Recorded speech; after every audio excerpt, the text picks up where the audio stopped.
નમસ્કાર દર્શક મિત્રો, કેટીવી ન્યૂઝના સ્પેશિયલ કાર્યક્રમ પેપર ક્યાં સુધી ફૂટશે તેને લઈને આજે કેટલાક મહત્વના સમાચારો પર આપણે નજર નાખવાની છે. તો સૌથી પહેલાં વાત કરીએ તો ગુજરાત એટીએસની ટીમને એક મોટી સફળતા મળી છે, જેમાં ગુજરાત એટીએસ જે આરોપીઓ પકડાયા હતા તેને લઈને હાલ અમદાવાદ આવી છે. તો એક મહત્વના સમાચાર સામે આવ્યા છે, જેમાં અત્યાર સુધીમાં કુલ 16 આરોપીઓની ધરપકડ કરવામાં આવી છે. વધુ એક આરોપીની હૈદરાબાદમાંથી અટકાયત થઈ છે. આરોપીઓને મેડિકલ ચેકઅપ માટે હાલ લઈ આવવામાં આવ્યા છે. તો આરોપીઓને સોલા સિવિલ ખાતે મેડિકલ ચેકઅપ માટે લઈ જવામાં આવ્યા છે. તો આ એક મહત્વના સમાચાર સામે આવે છે, જેમાં ગુજરાત એટીએસ ને મોટી સફળતા મળી છે પેપર કાંડમાં લઈને. આ એક મોટી સફળતા હાથમાં આવી છે. અત્યાર સુધીમાં કુલ 16 જે આરોપીઓ છે તેમની ધરપકડ થઈ છે. વધુ એક આરોપીની હૈદરાબાદથી અટકાયત કરવામાં આવી છે. આમ કુલ 16 આરોપીઓ ઝડપાઈ ચૂક્યા છે. આ આરોપીઓને મેડિકલ ચેકઅપ માટે અમદાવાદની સોલા સિવિલ હોસ્પિટલ ખાતે લાવવામાં આવ્યા છે. તો આ એક મહત્વના સમાચાર સામે આવે છે, જેમાં આરોપીઓને સોલા સિવિલ હોસ્પિટલ ખાતે ચેકઅપ માટે લાવ્યા છે. ગુજરાત એટીએસને એક મોટી સફળતા મળી છે. ઉલ્લેખનીય છે કે જુનિયર ક્લાર્કની પરીક્ષાના જે પેપર લીક થયા હતા તેમાં સીસીટીવીના આધારે કેટલાક આ ઈસમો ઝડપાયા હતા અને કુલ ત્યારે 15 ઈસમો ઝડપાયા હતા. તેમાં વધુ એક આરોપીની ધરપકડ થઈ છે. આમ કુલ 16 આરોપીઓને અમદાવાદ ખાતે લાવવામાં આવ્યા છે. ગુજરાત એટીએસને એક મોટી સફળતા હાથમાં લાગી છે. આ 16 આરોપીઓનો હવે મેડિકલ ટેસ્ટ કરવામાં આવશે અને આ 16 આરોપીઓને અમદાવાદની સોલા સિવિલ ખાતે લાવવામાં આવ્યા છે અને જ્યાં તેમનો મેડિકલ ટેસ્ટ કરવામાં આવશે. અત્યાર સુધીમાં 16 લોકોની અટકાયત થઈ છે.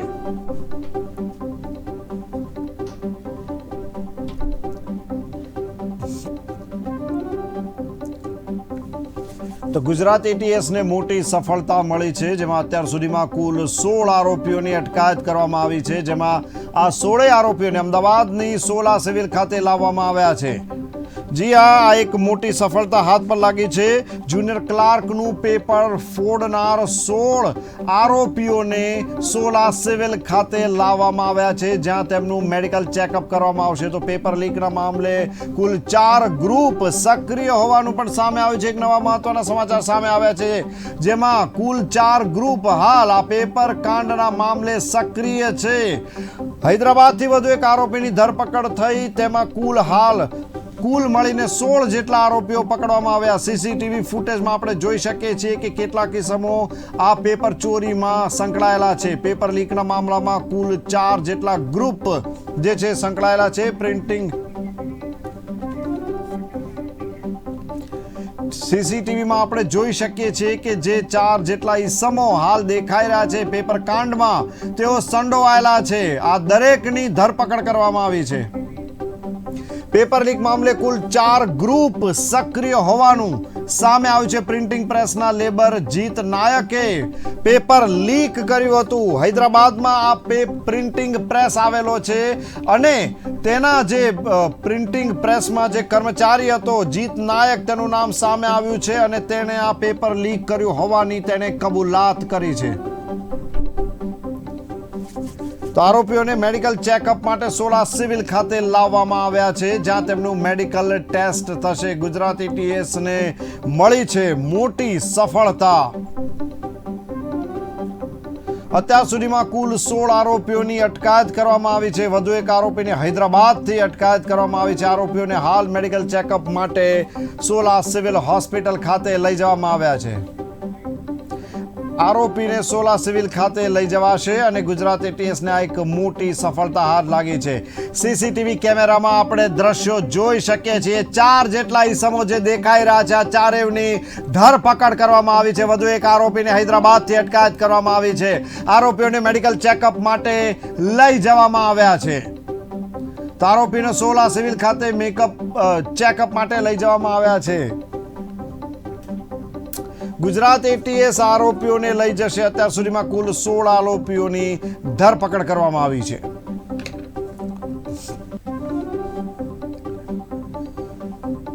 કુલ 4 જેટલા ગ્રુપ સક્રિય હોવાનું માનવામાં આવ્યું છે અને આ ચારેય ગ્રુપ જે છે તેની પાછળ હવે એટીએસ હાથ ધોઈને પડી ગઈ છે. આ 4 જેટલા ગ્રુપમાં અત્યાર સુધીમાં કુલ 16 જેટલા જે ઈસમો છે તેમની ધરપકડ કરવામાં આવી છે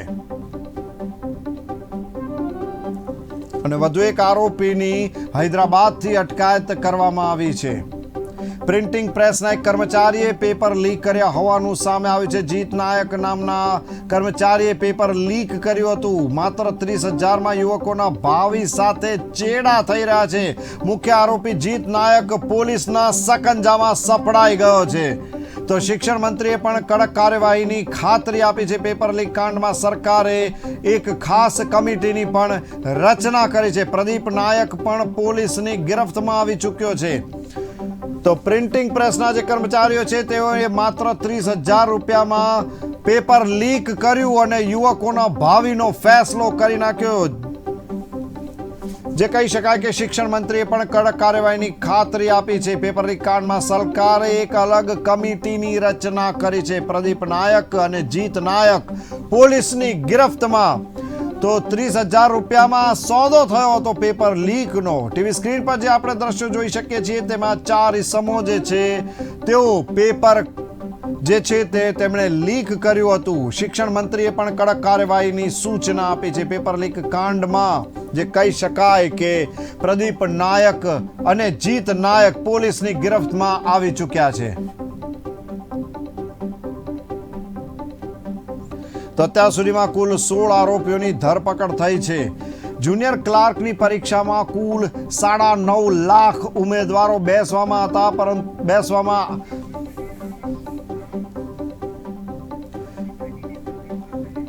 તો કુલ 9.5 લાખ જેટલા વિદ્યાર્થીઓ પરીક્ષા આપવાના હતા, પરંતુ જ્યારે તેઓ પરીક્ષા કેન્દ્ર પર ગયા હતા ત્યારે તેમને નિરાશા વ્યાપી હતી. આ અંગે વધુ માહિતી માટે અમારી સાથે રેશમા પટેલ આમ આદમી પાર્ટીના નેતા જોડાઈ ગયા છે.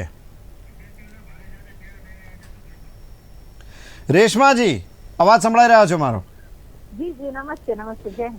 જી રેશમાજી, તો જે રીતે આ વિદ્યાર્થીઓ છે, જે ઉમેદવારો છે, જુનિયર ક્લાર્કની પરીક્ષા આપવા જઈ રહ્યા હતા, 1100 જેટલી જગ્યા માટે 9.5 લાખ ઉમેદવારો હતા, એ લોકોના ભાવિ સાથે ચેડા થઈ રહ્યા છે. શું કહેશો આપ?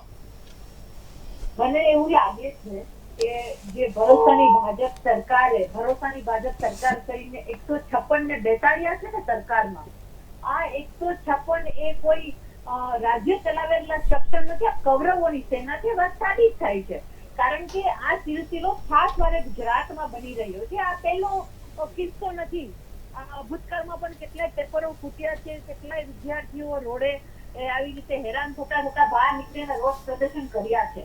તો અહીંયા મારું તો એટલું જ કહેવાનું છે, આ સરકારની સંપૂર્ણપણે નિષ્ફળતા છે ને લાપરવાહી છે. લાપરવાહી એટલા માટે કહું છું કે સત્તા ઉપર આટલી બહુમત સાથે જયારે ગુજરાતની જનતા એને બેસાડતી હોય ત્યારે સૌથી પહેલી ફરજ એની એ આવે છે કે ગુજરાતનું ભવિષ્ય એવા વિદ્યાર્થીઓ માટે ભૂતકાળમાં બનેલી ભૂલો રિપીટ ના થાય, પરંતુ એ જ ભૂલો રિપીટ કરે છે. એટલે ક્યાંક ને ક્યાંક ભાઈબંધી કરી અને સરકારના જ મળતિયાઓમાં ક્યાંક ને ક્યાંક મિલીભગતથી કામ કરતા હોય એવી બદબુ આવી રહી છે. આ સ્પષ્ટ મારું માનવું છે. પણ રેશમાજી, હવે તો શિક્ષણ મંત્રીએ કડક પગલાં લેવાની જાહેરાત કરી છે અને સરકારે પણ અલગ રચના કરી છે એક આખી ટીમની. શું કહેશો આના વિશે? વાર્તાઓ તો એ લોકો પહેલા કરેલી છે, પ્રેસ કોન્ફરન્સ કરીને કે અમે કડક કાર્યવાહી. શું તમારી બહુમત છે, કાયદા બનાવો.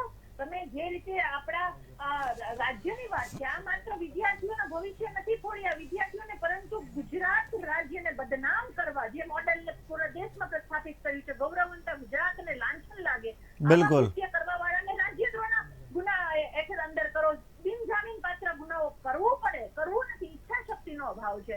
એ લોકો કાયદાઓ પર જામીન આપી દેશે, છૂટી જશે અને આપણે બધું ભૂલી જશું. આ કાયદાઓ છે.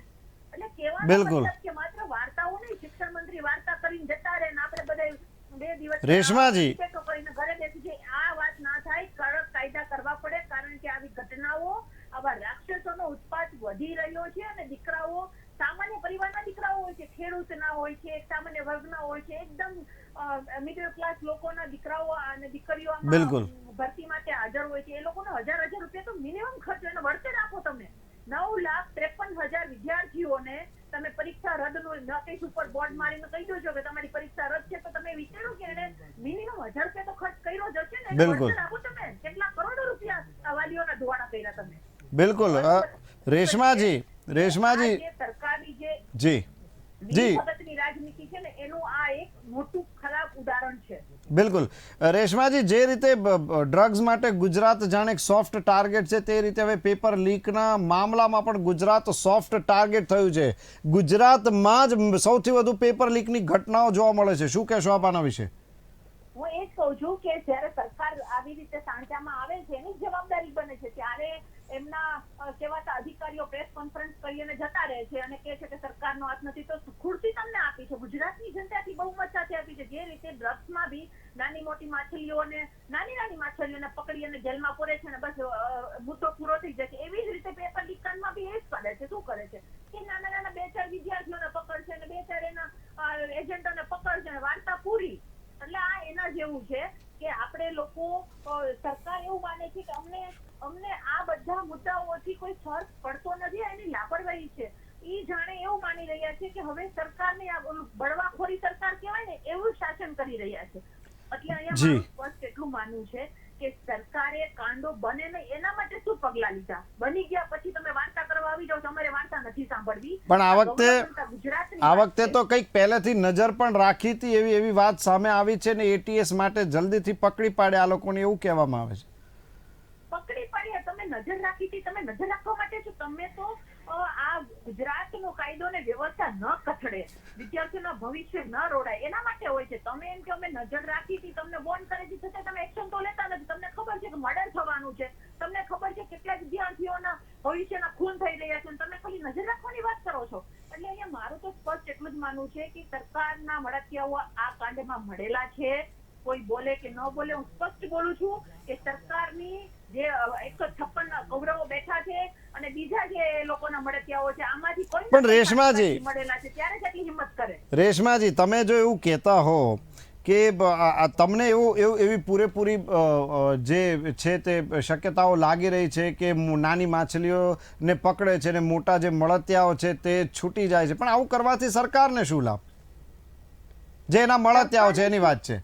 હું એ જ કહું છું કે આપણે સૌ જાણીએ છીએ કે દંભની રાજનીતિ થઈ ગઈ છે. લોકશાહીની રાજનીતિ ખતમ કરવાના આ બધા પગલા છે. કારણ કે તમે એ લોકોને ભ્રષ્ટાચાર કરવો છે, ભરોસાની ભાજપ સરકાર નહીં, ભ્રષ્ટાચારની ભાજપ સરકાર છે. તો ભ્રષ્ટાચાર કરવા માટે એ તો કોને આખો બનાવશે? ચલો આપણે મળતિયાઓથી પૈસા આવે છે, તો આવા કેટલાય ભ્રષ્ટાચાર. આજે સમજો કે ગુજરાતના દરિયા કિનારે આટલા કરોડોના ડ્રગ્સ પકડાય છે, તો કરોડો અબજોના ડ્રગ્સ પકડાય છે. તમે વિચાર કરો, અબજો રૂપિયા કોના પેટીમાં હોય? એ સામાન્ય માછલીઓના પેટમાં હશે, એની પાસે હશે એટલા બધા રૂપિયા.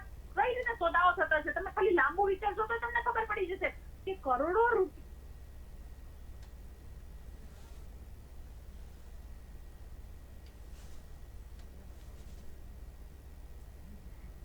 જી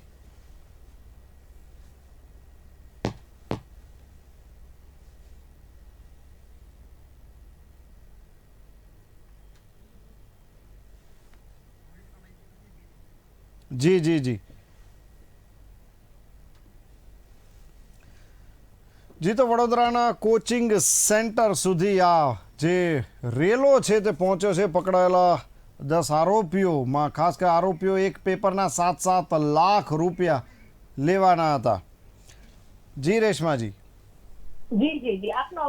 જી મને પણ આપનો અવાજ નહોતો આવી રહ્યો. મને થયું કે કદાચ ડિસ્કનેક્ટ થઈ ગયા છે. પણ હવે આમાં જે તમે વાત કરી રહ્યા છો કે આમાં હવે આટલા બધા લાખો ઉમેદવારો જે છે એક સાથે નિરાશ થાય છે અને એક સાથે એમાં પણ આમાં કેવી રીતે કહી શકાય કે આ તો એમાં તો તંત્ર પોતે જ બદનામ થાય છે? શા માટે કોઈ આવું કરી શકે મળતિયાઓ સાથે? હું એ જ કહું છું કે હું એવું નથી કહેતી કે સંપૂર્ણ તંત્ર મળેલું હોય છે, પણ તંત્રમાં છેલ્લે સરવાળે તો લોકો જ કામ કરે છે, એમાં જ લોકો મળેલા હોય તો જ આટલી હિંમત કરે ને. નહીંતર કાયદો અને વ્યવસ્થા કડક હોય એને અને તો તમે બધી બાજુથી માનો છો કે ચલો તમારા બધા પ્રયાસ કર્યા છે, તો તમે કાયદો એટલો કડક બનાવો કે રાજ્યદ્રોહ જેવા ગુનાઓ લગાડો. તમે એને બિનજામીન પાત્ર ગુનાની કેટેગરીમાં નાખી દો, તો જેથી કરીને એક ઉદાહરણ દેશે તો બીજા રાક્ષસો આવું તાંડવ કરતા બંધ થશે. તો અહીંયા શંકાની ચૂડી એટલા માટે છે કે જયારે કેટલા પેપરો છૂટ્યા છે તમે વિચાર તો કરો. 2018 થી લઈ જી, બિલકુલ. 2019 માં તો 4 5 કેટેગરીના પેપરો ફૂટ્યા છે. હમણાં રિસેન્ટલી ફૂટ્યા હતા. આનો મતલબ એક જ છે કે એક ને એક વસ્તુ વારે વારે રિપીટ શું કામે થાય છે? જ્યારે એક વાર બિલકુલ. બને તો ઠીક છે, 2 વાર બને તો ઠીક છે, પણ કેટલી બધી અસંખ્ય વાર બને છે. તો આના ઉપર સૌથી મોટો પ્રશ્નાર્થ ઉભો થાય છે કે તમારી ઈચ્છા શક્તિ નથી. એક વાર કોઈ તમારા ઘરમાંથી ચોરી કરીને જાય છે, બીજી વાર જાય છે, ત્રીજી વખત જાય તો તમે ઘર માલિકની જવાબદારી આવે કે તમે જ લાપરવાહી છો. બિલકુલ. તો અહીંયા સ્પષ્ટ મારું એટલું માનવું છે કે ભ્રષ્ટાચાર આચરવા માટે વિદ્યાર્થીઓને માધ્યમ બનાવી એના ભવિષ્યને રગદોડવાનું કામ કોણ કરે છે અને એ ન કરે એના માટેના કડકમાં કડક કાયદા બનાવો અને જે વિદ્યાર્થીઓને આ રીતે રોડે ચડવું પડ્યું છે એને વળતર પૂરું પાડો. કારણ કે 9,53,000 વિદ્યાર્થીઓના ભવિષ્યનો સવાલ છે. એ લોકોએ પોતાના ખર્ચા કરીને જે કર્યું છે એને વળતર પણ આપવું જોઈએ. બિલકુલ, બિલકુલ. સરકાર કરીને જતી રહેશે. જી બિલકુલ. રેશમાજી, આપે જે આપ અમારી સાથે જોડાયા તે બદલ આપનો ખૂબ ખૂબ આભાર.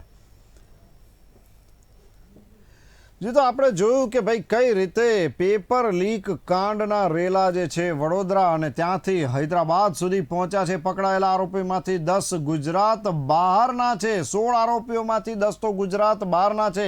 ભાસ્કર ચૌધરી અને રિદ્ધિ ચૌધરીની અટકાયત થઈ છે. વડોદરાના કોચિંગ સેન્ટરના 2 ડાયરેક્ટરોની અટકાયત કરવામાં આવી છે અને પકડાયેલા આરોપીઓમાંથી 10 તો ગુજરાત બહારના છે. પરપ્રાંતીય જે ગુનેગારો છે તેઓની પણ ધરપકડ કરવામાં આવી છે. આરોપીઓ જે છે તેઓ એક પેપરના 7-7 લાખ રૂપિયા વસૂલ કરવાના હતા. આ એક મહત્વની માહિતી સામે આવી છે.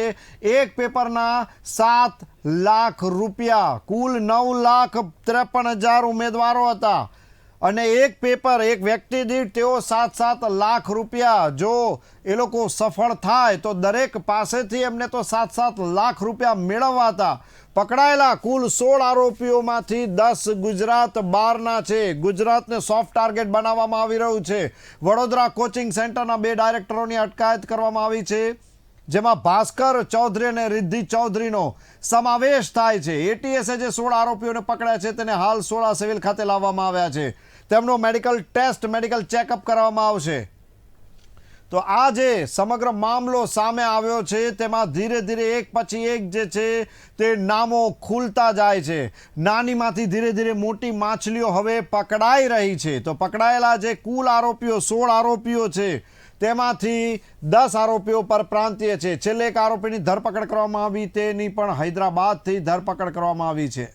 તો પેપર કાંડના મુદ્દે જે છે તેમાં વિવિધ લોકોના નામ હવે સામે આવી રહ્યા છે. એટીએસે પોતાની મહત્વની કામગીરી કરી છે. એટીએસને આ એક મોટી સફળતા મળી છે. પરંતુ હાલમાં આપણે જે રીતે આમ આદમી પાર્ટીના નેતા રેશમા પટેલ સાથે વાત કરી, તેમનું સ્પષ્ટ એવું માનવું છે કે નાની માછલીઓ જ પકડાય છે, જ્યારે મોટી માછલીઓ જે મળતિયાઓ છે તંત્ર સાથેના તેઓ છૂટી જાય છે. તો અહીં તેમણે ખુલ્લો આક્ષેપ કર્યો હતો કે જે સરકાર છે તેને લીધે થઈને આ બધું થાય છે. રેશમા પટેલે આ એક ખુલ્લો આક્ષેપ કર્યો હતો. તાજેતરમાં આરોપીઓ જે છે તે એક પેપરના 7-7 લાખ રૂપિયા પડાવવાના હતા તેવા પણ એક સમાચાર સામે આવે છે. અગાઉ પણ એક નિવેદન સામે આવી ગયું છે કે જેમાં જે કહી શકાય કે જે પેપર લીક થવાના છે ને એમાં અગાઉ જે છે જૂના એજન્ટો પણ સામેલ છે. અમારી સાથે વિદ્યાર્થી નેતા પ્રદીપ દ્વિવેદી જોડાઈ ગયા છે. જી પ્રદીપ, આપને મારો અવાજ સંભળાઈ રહ્યો છે? હવે તો આ તો આપણી સરકારમાં તો ગુજરાત રાજ્યમાં તો દરફેરી આ પેપર લીક નો તો હવે એવો કિસ્સો આવે છે જેમ કે લાગે કે રોજ સવાર સાંજ જોઈએ તો પેપર લીક. જી, સરકાર માધવ સોલંકી જીની સરકાર શાસન હતું એના પછી જો બહુમતી મળી હતા, ભાજપ સરકારે બહુમતી મળી ગુજરાત રાજ્યમાં, જનતાએ ભોવે મત આપીને અમને વોટ આપ્યા. બિલકુલ. અને આ વોટ આપ્યા પછી સરકાર બન્યા પછી જો આ રીતે પેપર ફૂટતા હોય, અને આ તો દર ફેરી છે પેપર ફૂટે જ છે. 9-10 લાખ વિદ્યાર્થીઓ મહેનત કરતા હોય, એના પૈસા બગાડતા હોય, એના સપનું હોય કે આજે ભવિષ્યમાં અમે કંઈક બનશું. જુનિયર ક્લાસની પરીક્ષાઓ જો આ રીતે થતું હોય એના પહેલા પેલા એમાં થયું પેપર લીક કાંડ થતું જ હોય છે. એટલે આપણે એમાં કઈ નવાઈ નથી, પણ આપણે ટૂંકમાં કહેવા માંગીએ છીએ કે જે લોકો પકડાયા છે 10 થી 12 જણા જે નામ આવે છે એ લોકો પર સખ્તથી સખ્ત કાર્યવાહી થાય અને જો સરકાર સક્ષમ હોય તેના ઉપર લીગલ એક્શન લે. દર ફેરી પેપર ફૂટે છે તો એના મેન આરોપી કોણ? પ્રદીપભાઈ, પેલા પેપર ફૂટ્યા હતા એ લોકોના આરોપી ક્યાં છે? એને શું સજા મળી? એના ઉપર સરકારે આજ સુધી કેમ પ્રેસ કોન્ફરન્સ કરી નહીં? બિલકુલ. પણ પ્રદીપભાઈ, શિક્ષણ મંત્રીએ કડક કાર્યવાહીની બાંહેધરી આપી છે, શું કહેશો આના વિશે? શિક્ષણ મંત્રી કડક કાર્યવાહીની બાંહેધરી આપી છે. એના પહેલા અમારા જે શિક્ષણ મંત્રી હતા જીતુભાઈ, એના છોકરા પોતે જ પેલો નકલ કરીને એક્ઝામ લખતો હોય, તો નવા શિક્ષણ મંત્રી જોડે મારી એવી જ અપેક્ષા હશે કે જો સાચા અર્થે આ આપણા રાજ્યની સેવા કરવા માંગતા હો તો જે તે વ્યક્તિ પકડાય, જે તે હોય, ભલે કોઈક પાર્ટીથી જોડાયેલો હોય, ભલે તો સંગઠનથી જોડાયેલો હોય, ભલે કોઈક એના ઉપર મોટા માથાના હાથ હોય, એને સખ્તથી સખ્ત કાર્યવાહી કરીને એને જેલમાં નાખો. અને જો ના કરી શકતા હો તો આપણા ગુજરાત રાજ્યના એ જ વિદ્યાર્થીઓ છે જે સરકાર પલટી નાખે એવી તાકાત ધરાવે છે. જો આપ વિદ્યાર્થીના પક્ષમાં રહીને સખ્તથી સખ્ત કાર્યવાહી ના કરો, ખાલી કાર્યવાહી તમારા કાગળિયા ઉપર બોલતું હોય, તો ભાઈ આ જે વિદ્યાર્થી છે કે તમારી સત્તા ઉપર બેહાડીને જેને ખોબે ખોબે મત આપીને તમને બેહાડ્યા છે એ તમને નીચે પાડશે. પણ પ્રદીપભાઈ, એવું નથી લાગતું કે હવે જે આરોપીઓને સોલા સિવિલ લયા છે તેમની મેડિકલ ટેસ્ટ કરવા માટે હવે ધીરે ધીરે નામો ખુલશે અને જે સરકાર જે છે તેમને યોગ્ય સજા આપશે અને ભવિષ્યમાં આવું નહીં થાય? પેલા લોક રક્ષક દળમાં એવું થયેલું, સચિવાલયમાં એવું થયેલું, બધાને પકડ્યા, પછી બધા ઉપર શું કર્યા, આરોપી મળ્યા તો આરોપીના ઉપર કેવા સજા ફટકાર્યા, એ બધું તમે કેમ પ્રેસ કોન્ફરન્સ કરીને જાહેર જનતાને કીધું નહીં? આરોપીને પકડીને પછી આ મુદ્દો શાંત પડી જાય પછી આ આરોપી જોડે શું સગવડ સેટિંગ કરો છો? કેમ જનતા જોડે આવીને ચોખટ કરતા નહીં? તે આરોપીને આ સજા થઈ 5 વર્ષની, 10 વર્ષની, કે આ થયું? આજ સુધી તો મને કેવું એવું લક્ષણ દેખાણું નથી કે જે તે પેપર ફોડે તેના મેન આરોપીને કઈક સજા થઈ હોય તો નામની ખાલી તે સજા, અને એના પે અંદર સુવિધાઓ મળતી હોય, જેમ દિલ્હીમાં ચાલે છે પેલા સુવિધા મળે એના જેલમાં, એ રીતે આ ગુજરાતની જેલમાં સુવિધાઓ મળતી હોય આરોપીને. પ્રદીપભાઈ, એવું નથી લાગતું કે કોર્ટમાં અત્યારે કેસ ચાલી રહ્યો છે, થોડો ફેસલો આવતા વાર લાગશે? પૂર્ણ ભરોસો છે. એક વિદ્યાર્થી નેતા તરીકે હું ન્યાયતંત્ર ઉપર ખૂબ જ ભરોસો કરું છું, પણ જો રાજ્યની સરકાર, હાઈકોર્ટ ઈચ્છે છે આરોપીનો સજા ફટકારવા માટે, જો સરકારના કોઈક ભાગરૂપે કોઈક વ્યક્તિ આ આરોપી જોડે સંકળાયેલો હોય તો શું ભાજપ સરકાર એનો સાથ આલશે? એના વિરુદ્ધમાં કાર્યવાહી કરવામાં આવશે. કેમ કે દર ફેરી કોક ના કોક પાર્ટીથી સગવડાવેલો વ્યક્તિ જ આમાં જાહેરમાં પેપર લીકમાં કોક ના કોક પાર્ટીથી જોડાયેલો વ્યક્તિ આમાં જોવા મળે છે. હવે જોઈએ આમાં શું થાય. કેમ કે મેં જોયું છે, સવારથી લઈને હું જોઉં છું કે વિદ્યાર્થીઓ રડે છે, એના સમય બગડે છે, ભણતર એનું બગડે છે.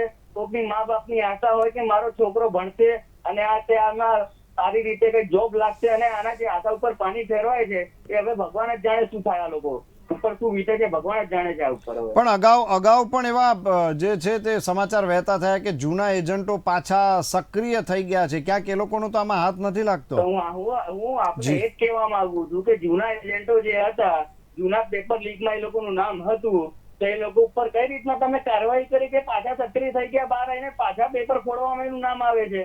તમે કાર્યવાહી શું કરી પેલા જૂના એજન્ટોની, જે લોકો બધું કરતા હતા પેલા? અને તમે તમારા ગવર્મેન્ટ પેપરની એક્ઝામના ભરતીઓના પેપર કઈ રીતે એજન્ટો જોડાવે છે? સરકારના જે તે વ્યક્તિ કોના હાથ છે, કોના સાથ સહકાર છે? ત્યાં ગવર્મેન્ટની ભરતીઓના પેપર કઈ રીતે બહાર આવે છે? તમારા ગવર્મેન્ટના જે તે અધિકારી કયો અધિકારી આનો સાથ આપે છે? આ બધું બહુ લાંબી પ્રક્રિયા ચેન્જ જેવું ચાલે છે. પ્રદીપભાઈ, શું કરે છે? પ્રદીપભાઈ, પહેલા તો કહે કે અહીંયા એક ખાસ પ્રિન્ટિંગ પ્રેસને આખું કામ સોંપી દેવામાં આવતું હતું, આ વખતે તો હૈદરાબાદમાં કામ સોંપાયું હતું, તો ક્યાંક પરપ્રાંતીય કોઈ ગેંગ ગુજરાતને બદનામ કરવાની કોશિશ કરતી એવું નથી લાગતું? બની શકે. કેમ કે આમાં શું હોય, જ્યાં જ્યાં પ્રાઇવેટ પ્રિન્ટિંગ ને આવું કામ સોંપવામાં આવે ત્યાં ત્યાં પેપર લીક થાય છે. આજ સુધી આપ ઘટના જુઓ કે જે પેપર ફૂટ્યા એમાં મોસ્ટ ઓફલી પ્રાઇવેટ પ્રિન્ટિંગ વાળાના જ હાથ હોય છે. એક પ્રિન્ટિંગ માંથી પેપર લીક થાય છે. તો કેમ થાય છે? જો પેપર લીક થતા હોય તો એ પ્રાઇવેટ પ્રિન્ટિંગ વાળાને કેમ તમે કામ સોંપો છો? કેમ આપણે ગવર્મેન્ટ આટલી સક્ષમ નહીં પોતે પેપર જાહેર કરી શકે, પોતે જ પેપર બનાવી શકે, છાપી શકે? બિલકુલ. તો આપણું કેવું છે કે જો સરકાર પોતાના પ્રિન્ટિંગ પ્રેસમાં પેપર છાપે તો પછી આ બધું જે આખો સમગ્ર મામલો છે. જી બોલો, વાંધો નથી, બોલો. કેમ કે સરકાર પ્રાઇવેટીકરણ કરે છે, આ નુકસાન છે, દેશ માટે બહુ નુકસાન છે. આ તો ભણતર છે, ભણતરને તમે પ્રાઇવેટીકરણ કરશો તો કઈ રીતે એક નાનો ગરીબ માણસ કઈ રીતે ભણશે? આજે તમે માનો નહીં, આ તો ચલો પેપરના મુદ્દા થયા, હજી બધા કોલેજો પ્રાઇવેટીકરણ કરે છે, કોલેજોને 3 ગણા ફીસ વધારવામાં આવે છે. એક સામાન્ય માણસ કઈ રીતે જીશે? ગુજરાત યુનિવર્સિટી ફી વધારો કરે છે, પછી જયારે વિરોધ થાય છે તો નિર્ણય પાછો લઈ લે છે. કઈ રીતે સામાન્ય માણસ ભણશે? અને ભણશે એના પછી તો પેપર પૂછશે તો કઈ રીતે જીવશે?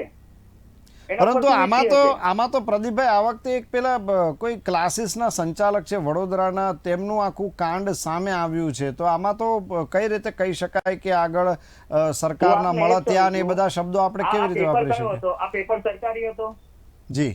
તો સરકારી પેપર પ્રાઇવેટ વાળા જોડે, ભલે પ્રાઇવેટ વ્યક્તિ હોય, એની પાસે કઈ રીતના પહોંચ્યા? સરકારી પેપર સરકાર જોડે જવું જોઈએ, તો પ્રાઇવેટ વ્યક્તિ જોડે કઈ રીતે આવ્યું? ભલે પ્રાઇવેટ સંસ્થાને છાપતી હોય, પણ જે કૌભાંડ કરનાર છે એ લોકો તો આવું બધું શોધી કાઢતા હશે ને, ક્યાંક શું છે, શું ચાલી રહ્યું છે, હૈદરાબાદમાં થઈ રહ્યું છે. સલામતીની ગુજરાત, આપણું ગુજરાત કઈ રીતે કહે છે? ત્યારે પોતાના પેપરના સાચવી શકતી હોય તો ગુજરાતની જનતાને કઈ રીતે સાચવશે? જી હાજી જી, બિલકુલ. પ્રદીપભાઈ અમારી સાથે જોડાયા તે બદલ આપનો ખૂબ ખૂબ આભાર. તો રાજ્યભરમાં એબીવીપી ની જો વાત કરવામાં આવે તો એનએસયુઆઈના કાર્યકરોનું પણ રાજ્યભરમાં વિરોધ પ્રદર્શન જોવા મળ્યું છે. ગુજરાત એટીએસ આરોપીઓને લઈને અમદાવાદ આવી ચૂકી છે અને સોલા સિવિલ ખાતે આ 16 આરોપીઓના મેડિકલ ટેસ્ટ કરવામાં આવશે. એક પછી એક નામ ખુલતા જાય છે. વડોદરાના ક્લાસીસના જે કહી શકાય કે 2 ડાયરેક્ટરોની પણ ધરપકડ કરવામાં આવી છે, અટકાયત કરવામાં આવી છે અને આરોપીઓને પણ હાલ અમદાવાદમાં હવે લાવવામાં આવશે. ગુજરાત એટીએસને આ એક મોટી સફળતા મળી છે. તો અત્યાર સુધીમાં કુલ 16 જેટલા આરોપીઓની ધરપકડ કરી છે. આપણે વિદ્યાર્થી નેતા પ્રદીપભાઈ અને જે કહી શકાય કે રેશમા પટેલ, આમ આદમી પાર્ટીના રેશમા પટેલ સાથે પણ આપણે વાત કરીને તેમણે ખુલ્લા આક્ષેપો કર્યા કે સરકારની પૂરેપૂરી બેદરકારી છે, ક્યાંક મળતિયાઓ છે અને તેમને લીધે થઈને જ વારંવાર આ રીતે પેપર ફૂટી રહ્યા છે. 2014થી અત્યાર સુધીમાં સરકારની જે અનેક પરીક્ષાઓ લેવાઈ હતી તે દરેક પરીક્ષાઓ વખતે પેપર ફૂટ્યા છે ને અત્યાર સુધી કોઈ મોટા માથા જેલમાં નથી ગયા. ફક્ત કાર્યવાહી કરવામાં આવશે તેવી જ વાતો કરવામાં આવી. તો હાલ આરોપીઓ જે પકડાયા છે તેમને લઈને સોલા સિવિલ ખાતે લાવવામાં આવ્યા છે તેમના મેડિકલ ચેકઅપ માટે.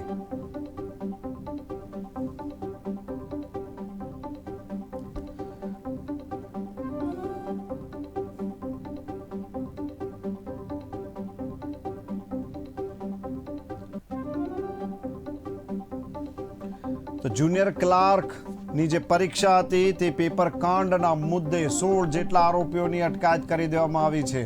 15 જેટલા આરોપીઓ પકડાયા હતા. વધુ એક આરોપીની હૈદરાબાદથી અટકાયત કરી દેવામાં આવી છે અને આ 16 આરોપીઓને સોલા સિવિલ ખાતે તેમના મેડિકલ ચેકઅપ માટે લાવવામાં આવ્યા છે.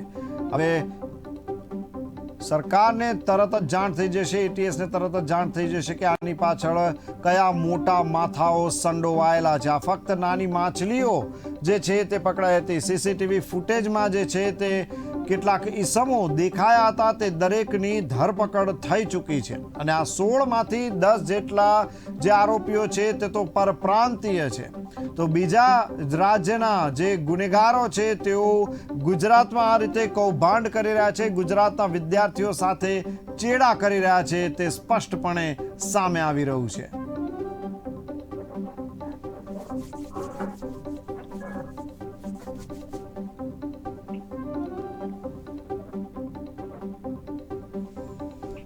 તો 16 આરોપીઓને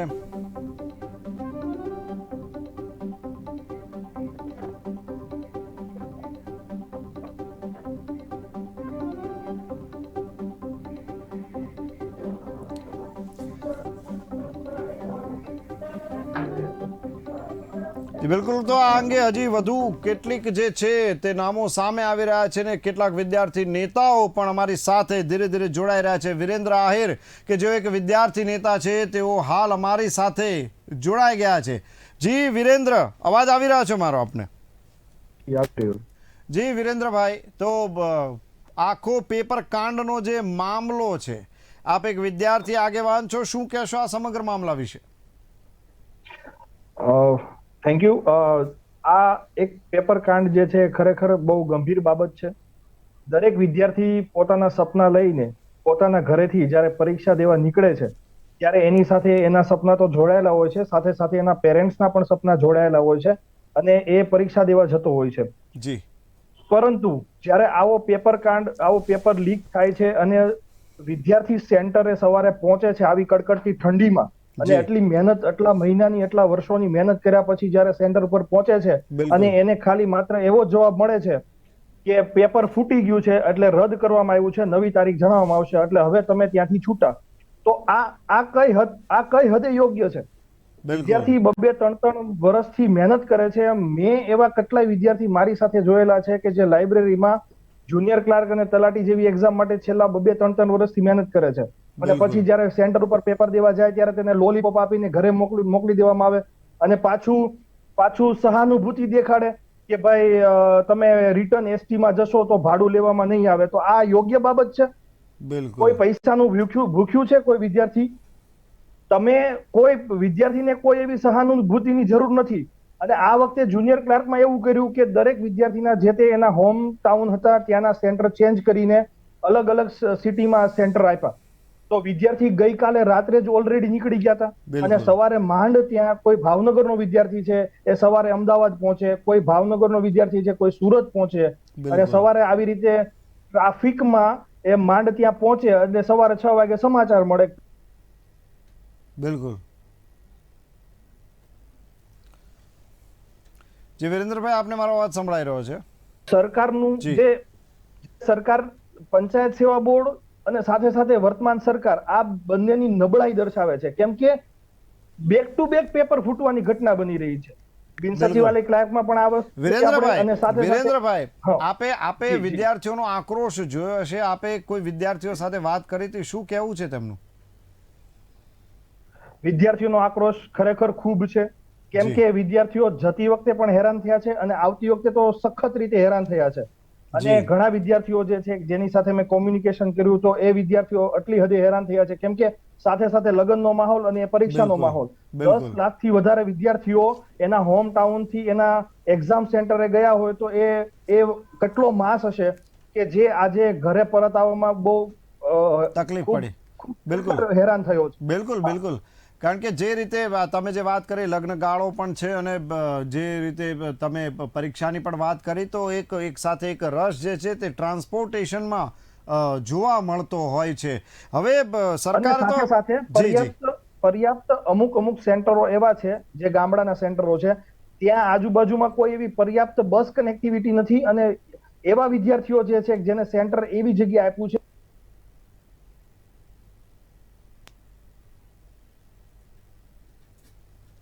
જી. તો એ વિદ્યાર્થીઓ એ વિસ્તારથી અજાણ્યા છે જેથી કરીને એને ત્યાં બસ કનેક્ટિવિટી પણ નથી મળતી. તો એ બિલકુલ.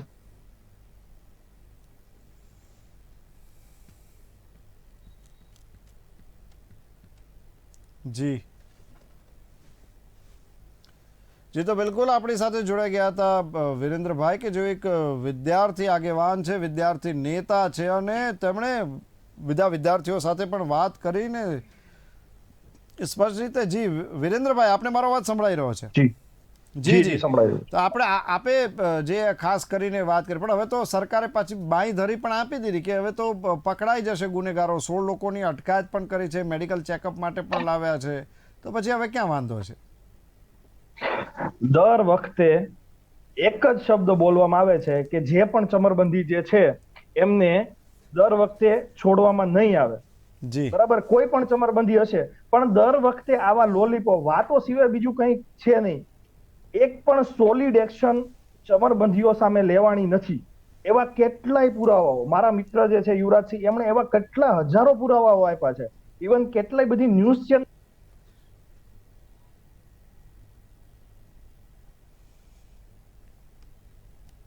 કરીને પણ કીધું હતું જી. કે ભાઈ સરકારને ચેતજો આ બાબતે, તો છતાં પણ આજે આ હાલત ઊભી થઈ છે. તો આમાં લાખો વિદ્યાર્થીઓના જે સેન્ટિમેન્ટ જે ખરેખર હર્ટ થયા છે. અને બીજું વાતો સિવાય કઈ, વાતોના વડા સિવાય કઈ સરકાર કરતી નથી. અને પંચાયત સેવા બોર્ડ જે છે એ સદંતર ભરતી કરવામાં નિષ્ફળ રહ્યું છે, પરીક્ષા લેવામાં જ નિષ્ફળ રહ્યું છે. બિલકુલ.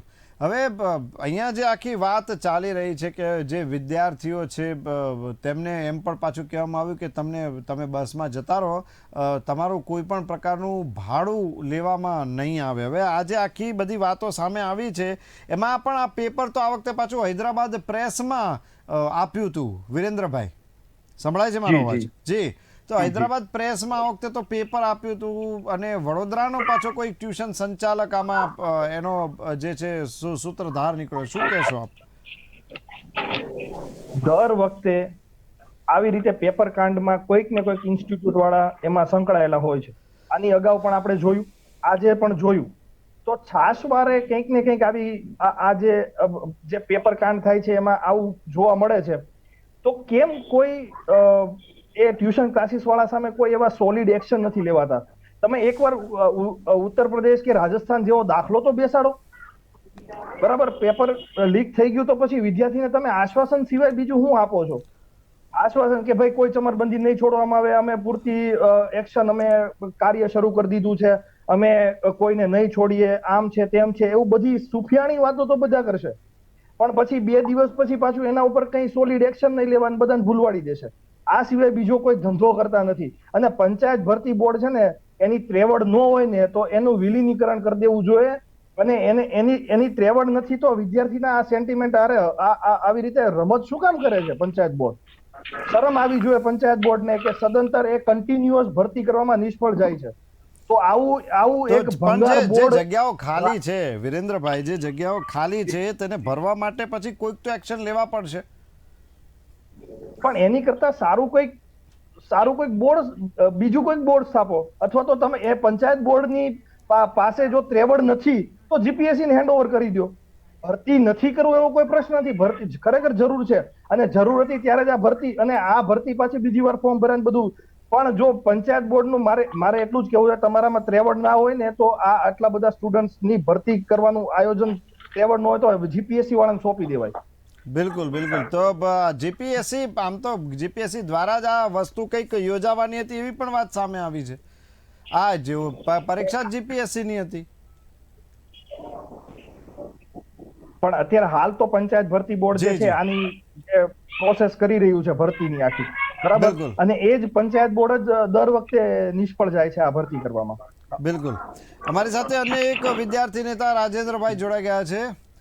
જી રાજેન્દ્રભાઈ, આપને મારો અવાજ સંભળાઈ રહ્યો છે? જી આપનો અવાજ આવી રહ્યો છે. મારો અવાજ પહોંચે તમારી પાસે? બિલકુલ બિલકુલ. આપ આજે આખો જે આજે મામલો સામે આવ્યો છે, જુનિયર ક્લાર્ક નું જે પરીક્ષા લેવાની હતી અને તેનું પેપર કાંડ થયું છે. પર વિદ્યાર્થીઓ, ઉમેદવારો ફોર્મ ભર્યા બાદ જ્યારે પરીક્ષા કેન્દ્ર પર પહોંચ્યા અને ત્યારે પાછી ના પાડી દેવામાં આવી કે ભાઈ હવે પેપર લીક થઈ ગયું છે, તમે ઘરે જાઓ. શું કહેશો આના વિશે રાજનભાઈ? આવી સેમ સિચ્યુએશન બની હતી 2018-19 ની પોલીસ કોન્સ્ટેબલની ભરતી વખતે. જી. પોલીસ કોન્સ્ટેબલનું પેપર હતું, ઘરથી 300 કિલોમીટર દૂર સેન્ટર ફાળવા ત્યાં.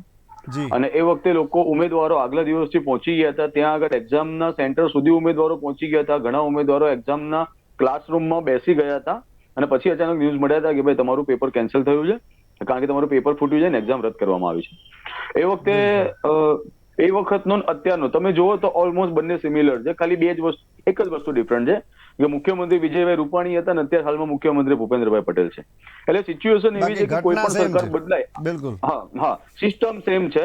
આનંદીબેન પટેલ વખતથી પેપર ફૂટવાની શરૂઆત થઈ છે, બરાબર. આનંદીબેન પટેલ હતા છતાં પણ પેપર ફૂટતા હતા. 2017માં ઇલેક્શન થયું, વિજયભાઈ રૂપાણી મુખ્યમંત્રી બન્યા ત્યારે પણ પેપર ફૂટ્યા. 2022માં થયું, ભૂપેન્દ્રભાઈ પટેલ મુખ્યમંત્રી બન્યા ત્યારે પણ પેપરો ફૂટ્યા છે. એટલે ગુજરાત સરકારમાં પેપર ફૂટવાનો સિલસિલો છેલ્લા 7-8 વર્ષથી સદંતર ચાલુ રહ્યો છે. એટલે હું તો એક જ વસ્તુ કહું છું કે જો ગુજરાત સરકાર જો કોઈ પણ ભરતી ટ્રાન્સપરન્સી કે પારદર્શી રીતે ન કરી શકતી હોય તો એ લોકોએ હાલ પૂરતી ભરતી સ્થગિત કરી દેવી જોઈએ, જાહેર કરી દેવું જોઈએ કે અમે અત્યારે હાલમાં સિસ્ટમ ઉપર કંટ્રોલ કરવામાં નિષ્ફળ છીએ. આ બાબતે ગુજરાત ATS નો હું ખૂબ ખૂબ ધન્યવાદ આપું છું કે તે લોકોએ એન ટાઈમે આટલા મોટા કૌભાંડનો પર્દાફાશ કર્યો. બાકી તમે વિચારો કે 1100 પદ માટે 9.5 લાખ ઉમેદવારો પરીક્ષા આપવાના હતા, બરાબર.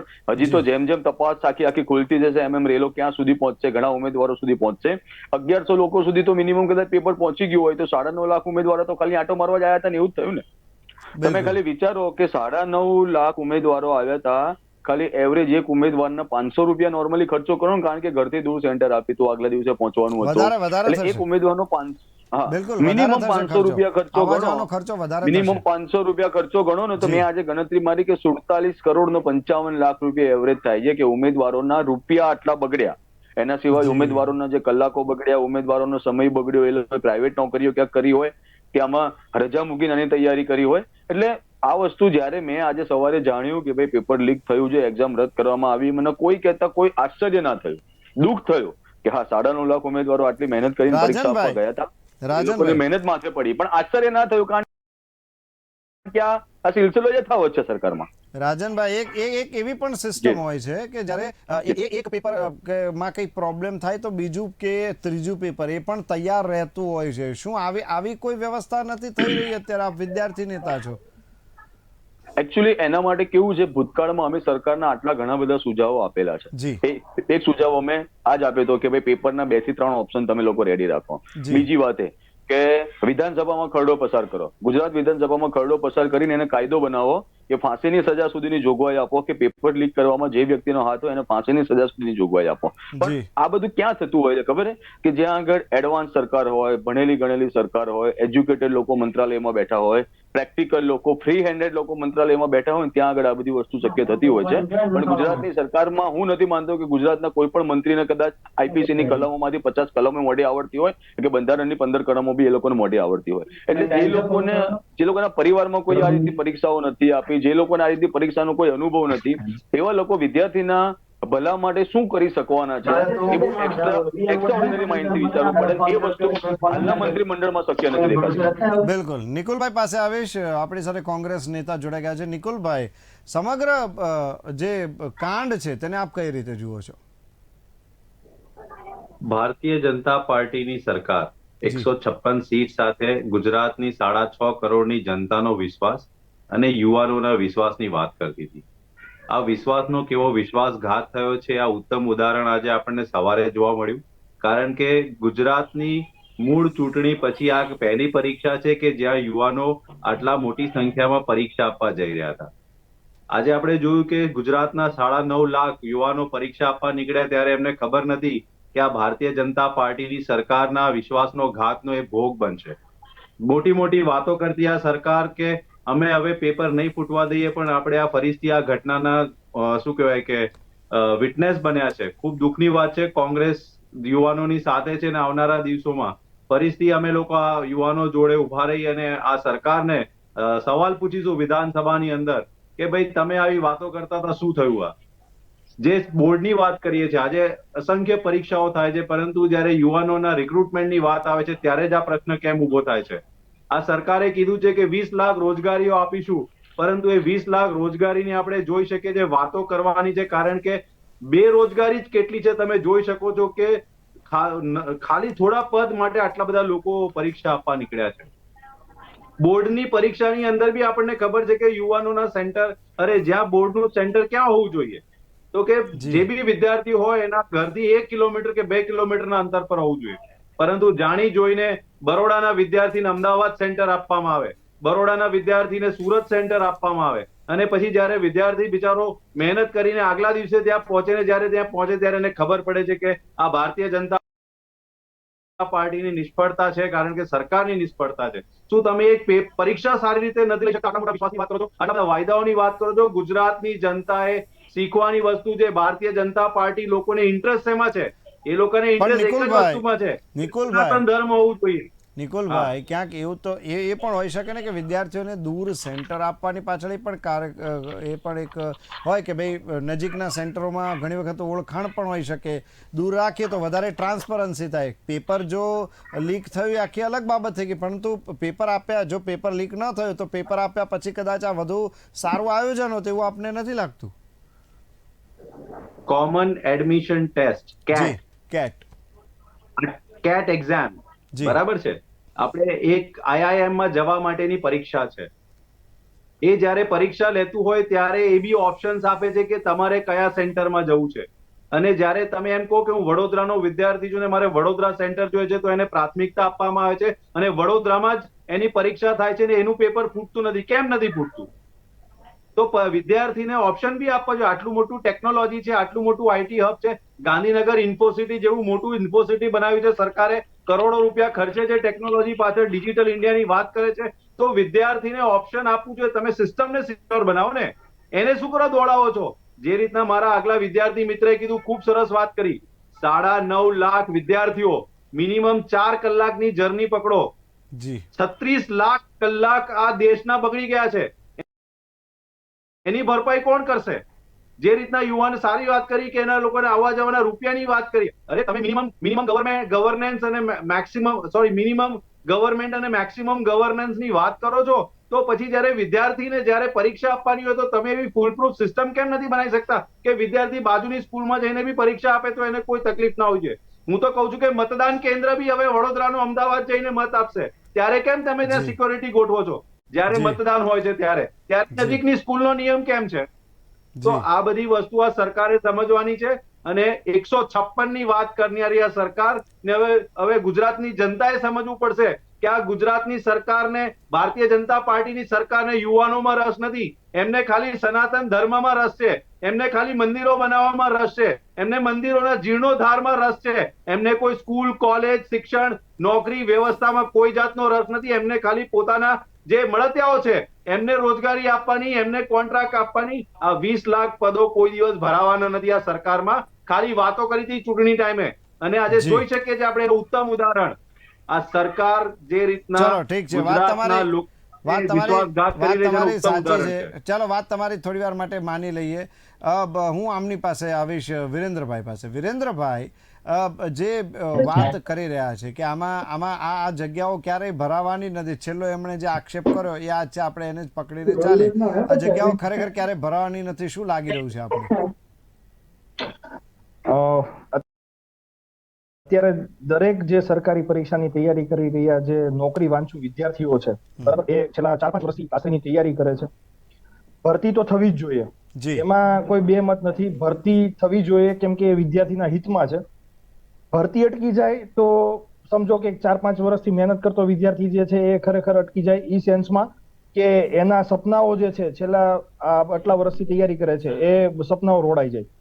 એટલે ભરતી હું માનું છું ચોક્કસ થવી જોઈએ, બરાબર, અને યોગ્ય રીતે થવી જોઈએ, અને સાથે સાથે ફૂલ પ્રૂફ થવી જોઈએ.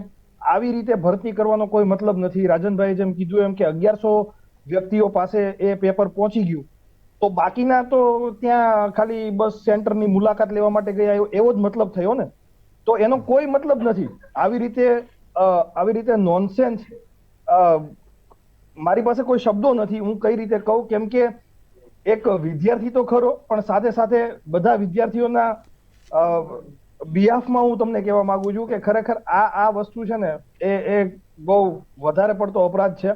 એટલે એને જેમ ત્યાં સુઝાવ આપ્યા હતા એ પ્રમાણે ફાંસીની સજા થાય ને તો પણ મંજૂર છે. રાજનભાઈ, આ પ્રકારનું કૃત્ય છે. હા, બિલકુલ. હવે વિરેન્દ્રભાઈ પોતાનો બળાપો કાઢી રહ્યા છે. મેં આપને પણ પૂછ્યું હતું કે ભાઈ આપે ક્યાંય જે વિદ્યાર્થીઓ સાથે આપનો કોઈ ઇન્ટરેક્શન થયું છે, કોઈ વિદ્યાર્થીઓ સાથે આપની કોઈ ચર્ચા થઈ છે? શું કહેશો આના વિશે વિરેન્દ્રભાઈની જેમ? જી, વિરેન્દ્રભાઈએ કરી હતી, એટલે આપની કોઈ ચર્ચા થઈ છે? મારું કે પૂછવું છે. અમે લોકો એકચ્યુઅલી એવું છે કે છેલ્લા 5 વર્ષથી અમે લોકો વિદ્યાર્થીઓ માટે સરકારી ભરતીની તૈયારી કરતા ઉમેદવારો માટે લઈએ છીએ. બિન સચિવાલયથી અમે લોકોએ શરૂઆત કરી હતી. તો કદાચ આ તો પરીક્ષા છે, બાકી પરીક્ષા ના હોય ને ત્યારે બી અમારે દરેક ઉમેદવારો સાથે, દરેક મિત્રો સાથે, ઘણા બધા મિત્રો સાથે સોશિયલ મીડિયાના માધ્યમથી પર્સનલ મુલાકાતે ઇન્ટરેક્શન થતું જ રહેતું હોય છે. ત્યારે ઘણા બધા ઉમેદવારો એવું કહેતા હોય છે, એવું લોકોના મોઢે મેં સાંભળેલું હોય છે કે રાજનભાઈ અમે ગાંધીનગર રહીએ છીએ ને તો અમે આજે રૂમ ચેન્જ કર્યો. મેં તો કેમ રૂમ ચેન્જ કરવાનું શું કારણ? તો કે અહીંયા 1100 ભાડું હતું, બીજી એક જગ્યાએ જોયું તો 1000 રૂપિયા શેરિંગમાં રૂમ મળતો હતો, એટલે મેં લોકો રૂમ ચેન્જ કર્યો. 100 રૂપિયા બચાવવા માટે ઉમેદવાર પોતાના રૂમનો બધો સામાન ફેરવવા માટે તૈયાર હોય છે કે મહિને 100 રૂપિયા બચે ખાલી એના. કારણ કે એને ખબર છે કે એના ગામડાના મા બાપો પેટે પાટે બાંધીને કઈ રીતે રૂપિયા ભેગા કરીને દીકરાને ગાંધીનગર ભણાવવા માટે મોકલતા હોય છે. આ કોઈ IPS IAS લેવલની પરીક્ષા નથી, ક્લાસ 1 લેવલની એક્ઝામ નથી, ક્લાસ 3 લેવલની ફક્ત 20,000 રૂપિયા પગાર માટેની પરીક્ષા હતી ને એ બી ફક્ત 1100 પદ માટે 9.5 લાખ ઉમેદવારો પરીક્ષા આપવા જવાના હતા. હવે તમે વિચારો કે ઉમેદવારો કેટલી હદે મજબૂર હશે કે આટલી મોટી કોમ્પિટિશનમાં ઉતરવા તૈયાર થયા હતા. હવે આનાથી વધારે વેદના, મોટી વેદના વિદ્યાર્થીઓની શું હોઈ શકે? ચલો મને એમ કહો. પણ ગુજરાત સરકારને કોઈ જ પડેલી નથી, કોઈ કહેતા કોઈ જ પડેલી નથી. ચલો હું માનું છું સરકાર એવું બિનજવાબદાર નિવેદન આપીને હાથ ઊંચા કરી રહી છે કે ભાઈ રાજ્ય બહારની એજન્સી દ્વારા પેપર લીક કરવામાં આવ્યું છે, રાજ્ય બહારની પ્રેસ દ્વારા પેપર લીક કરવામાં આવ્યું છે, પણ જે તે ઉમેદવાર નોકરી લાગવાનો હતો એ તો ગુજરાત સરકાર માટે લાગવાનો હતો ને.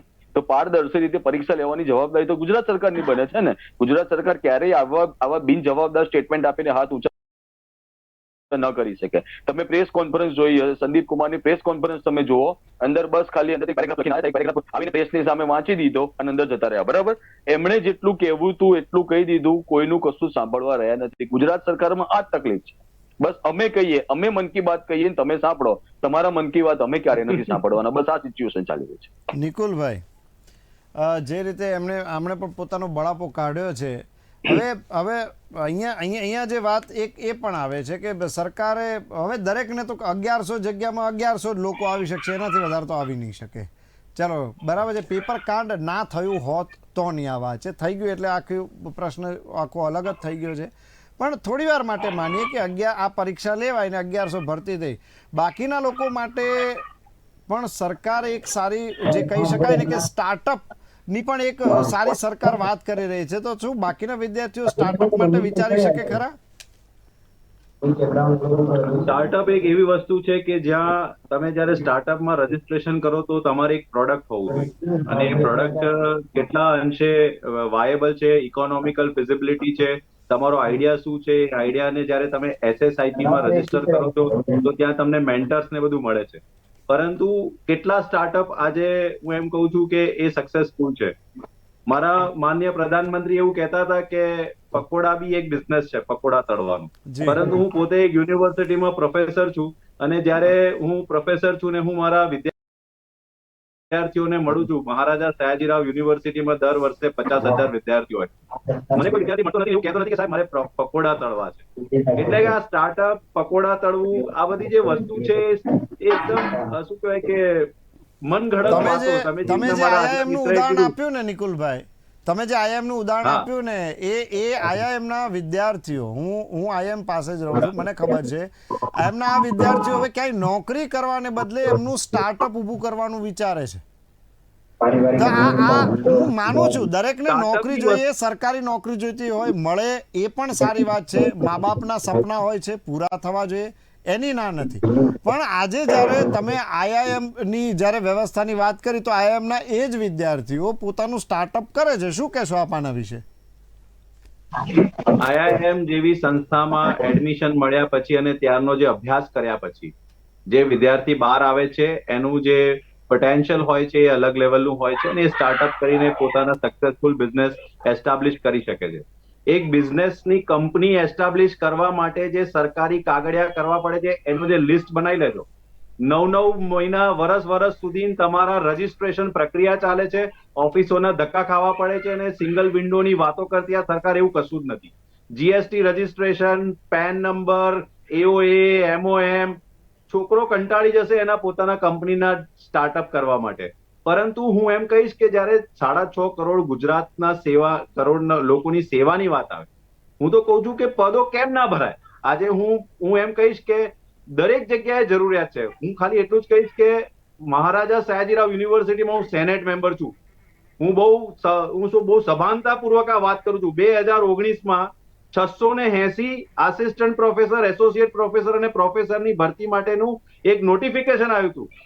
આજે આ વાતને 3-3, 4-4 વર્ષ થઈ ગયા પણ હજી પૂરું નથી થયું, અને 680 માંથી 66 ખાલી પદ ભરાયા છે. અને પછી એવું ખબર પડી કે કૌભાંડ થયું છે, ભરતી કૌભાંડ, અને અટકી ગયું છે. આજે 4 વર્ષે બી પૂરું નથી થયું. મારા પોતાના વિભાગમાં 170 નોન ટીચિંગની જગ્યાઓ ખાલી છે. 170, વિચારો, ખાલી મારા વિભાગમાં. આખી યુનિવર્સિટીમાં અલગ ખાલી કોન્ટ્રાક્ચ્યુઅલ અપોઇન્ટમેન્ટ કરવાની વાત અમને છે. બધી જગ્યાએથી પોતાના હાથ અદ્ધર કરવા છે. પબ્લિક પ્રાઇવેટ પાર્ટનરશિપ, હું તો કહું છું, અમે કોંગ્રેસમાં હતા તો પબ્લિકની વાતો કરતા હતા, આ લોકો પ્રાઇવેટની વાત કરે છે. પ્રાઇવેટની વાત કરવા માટે એટલે કહે છે કે અમારા હાથ અદ્ધર, અમારી કોઈ જવાબદારી નહીં. તો શું જવાબદારી શું છે તમારા લોકોની? ખાલી સરકારમાં પછી જે જવાબદારી છે. આપણા વિભાગમાં પણ 170 જગ્યા ખાલી છે. આપે વાત કરી. વિરેન્દ્રભાઈ પાસે આવીશ. પબ્લિક પ્રાઇવેટ પાર્ટનરશિપમાં આપનું શું માનવું છે? કોન્ટ્રાક્ટ ઉપર પણ ભલે અત્યારે નોકરી તો મળી રહી છે. જી, હવે પેલા જે સ્ટાર્ટઅપ ની વાત કરી ને એના વિશે હું વાત કરીએ. ચલો જી, બરાબર. કોઈ પણ સ્ટુડન્ટ છે ને છેલ્લા 5 વર્ષથી તૈયારી કરતો હોય, બરાબર, અને પછી 5 વર્ષે પરીક્ષાનો આજે સુવર્ણ દિવસ આવે અને પછી પેપર ફૂટે, બરાબર, તો એનું નસીબ ફૂટ્યું કહેવાય. તમે ટાઈમે પરીક્ષા લઈ લો, ભરતી બોર્ડને ખાલી એટલું જ કહેવાનું છે, ટાઈમે પરીક્ષા લઈ લ્યો, પરીક્ષા લેવાની સ્ટુડન્ટ ફેલ થશે ને તો એ એની જાતે લડી રહેશે. એને સ્ટાર્ટઅપ કરવું તો સ્ટાર્ટઅપ કરશે, પોતાની 5 વીઘા હશે તો એ સાચવી લેશે, અથવા તો કોઈ નાનો મોટો બિઝનેસ કરીને એનું ગુજરાન કરશે. પણ પ્રયત્ન ભરતી બોર્ડનો એવો હોવો જોઈએ કે પારદર્શી રીતે ભરતી થવી જોઈએ. બીજી વસ્તુ કે સ્ટાર્ટઅપમાં તો ઘણા બધા ઇસ્યુ છે જ, કોઈ સિંગલ વિન્ડો સિસ્ટમ નથી, એ મેં પર્સનલી ખુદ પોતે ફીલ કરેલું છે, અને સ્ટાર્ટઅપ કરવું હેલું નથી. બરાબર, અત્યારે ઉછીના લેવા જાવ તો કોઈ 50,000 રૂપિયા નથી આપતું, તો સરકાર હું આપણી સંબંધી છે કે આપણને સીધા 5 લાખ કે 50 લાખ રૂપિયા આપી દે સરકાર સ્ટાર્ટઅપ માટે? મદદ કરતી હોય છે સ્ટાર્ટઅપ માટે. સરકાર મદદ કરે છે. જો એમાં બે વસ્તુ છે, નાનો માણસ જયારે બેંકમાં મદદ પાસે જશે ને તો એની પાસે 50 કાગળિયા માંગશે. બરાબર, અદાણી અંબાણી જશે ને તો એની પાસે 5 કાગળિયા નહીં માગે. બરાબર, અમારે અદાણી અંબાણી યારે કોઈ જાતની કમ્પેરિઝન નથી. ગુજરાતના એક સામાન્ય વ્યક્તિ તરીકે, એક વિદ્યાર્થી તરીકે, બરાબર, સ્ટાર્ટઅપ. અને બીજી વસ્તુ કે જેટલા યુનિકોર્ન સ્ટાર્ટઅપ છે અત્યારે, આઈ થિંક 108 જેટલા યુનિકોર્ન સ્ટાર્ટઅપ છે, એમાંથી તમે બેજુસ લઈ લો, અનએકેડમી લ્યો, એ બધા તો ફેલ છે સ્ટાર્ટઅપ. ફંડિંગના આધારે અત્યારે એનો પોર્ટફોલિયો સારો બતાવે, 5 વર્ષ પછી ડૂબી પડ્યા તો અત્યારે જોબ મળવી અઘરી છે.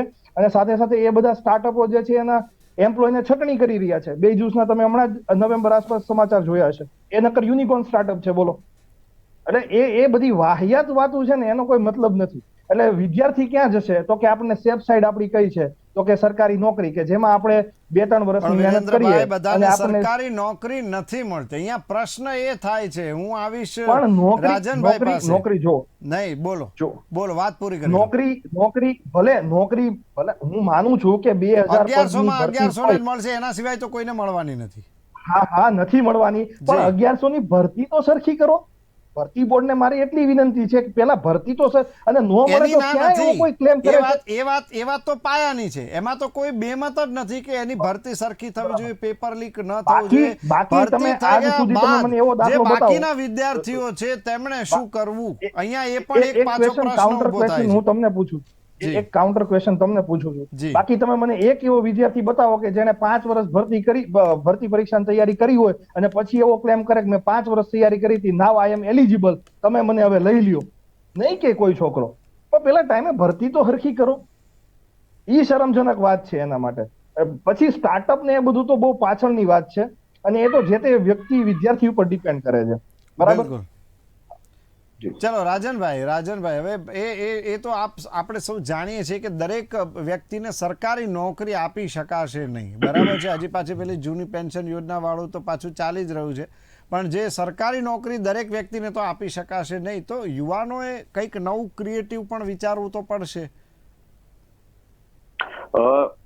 તમે જે સ્ટાર્ટઅપની વાત કરી, જે ક્રિએટિવ આઈડિયાની વાત કરો છો, એના રિલેટેડ હું તમને કહું ને તો સરકારી ભરતીની તૈયારી કરતો જે યુવાન હોય ને, એ જો એલિજિબલ થઈ જાય છે, અંદર મેરિટમાં આવી જાય છે, તો એની જોબ ચાલુ કરે છે. બરાબર.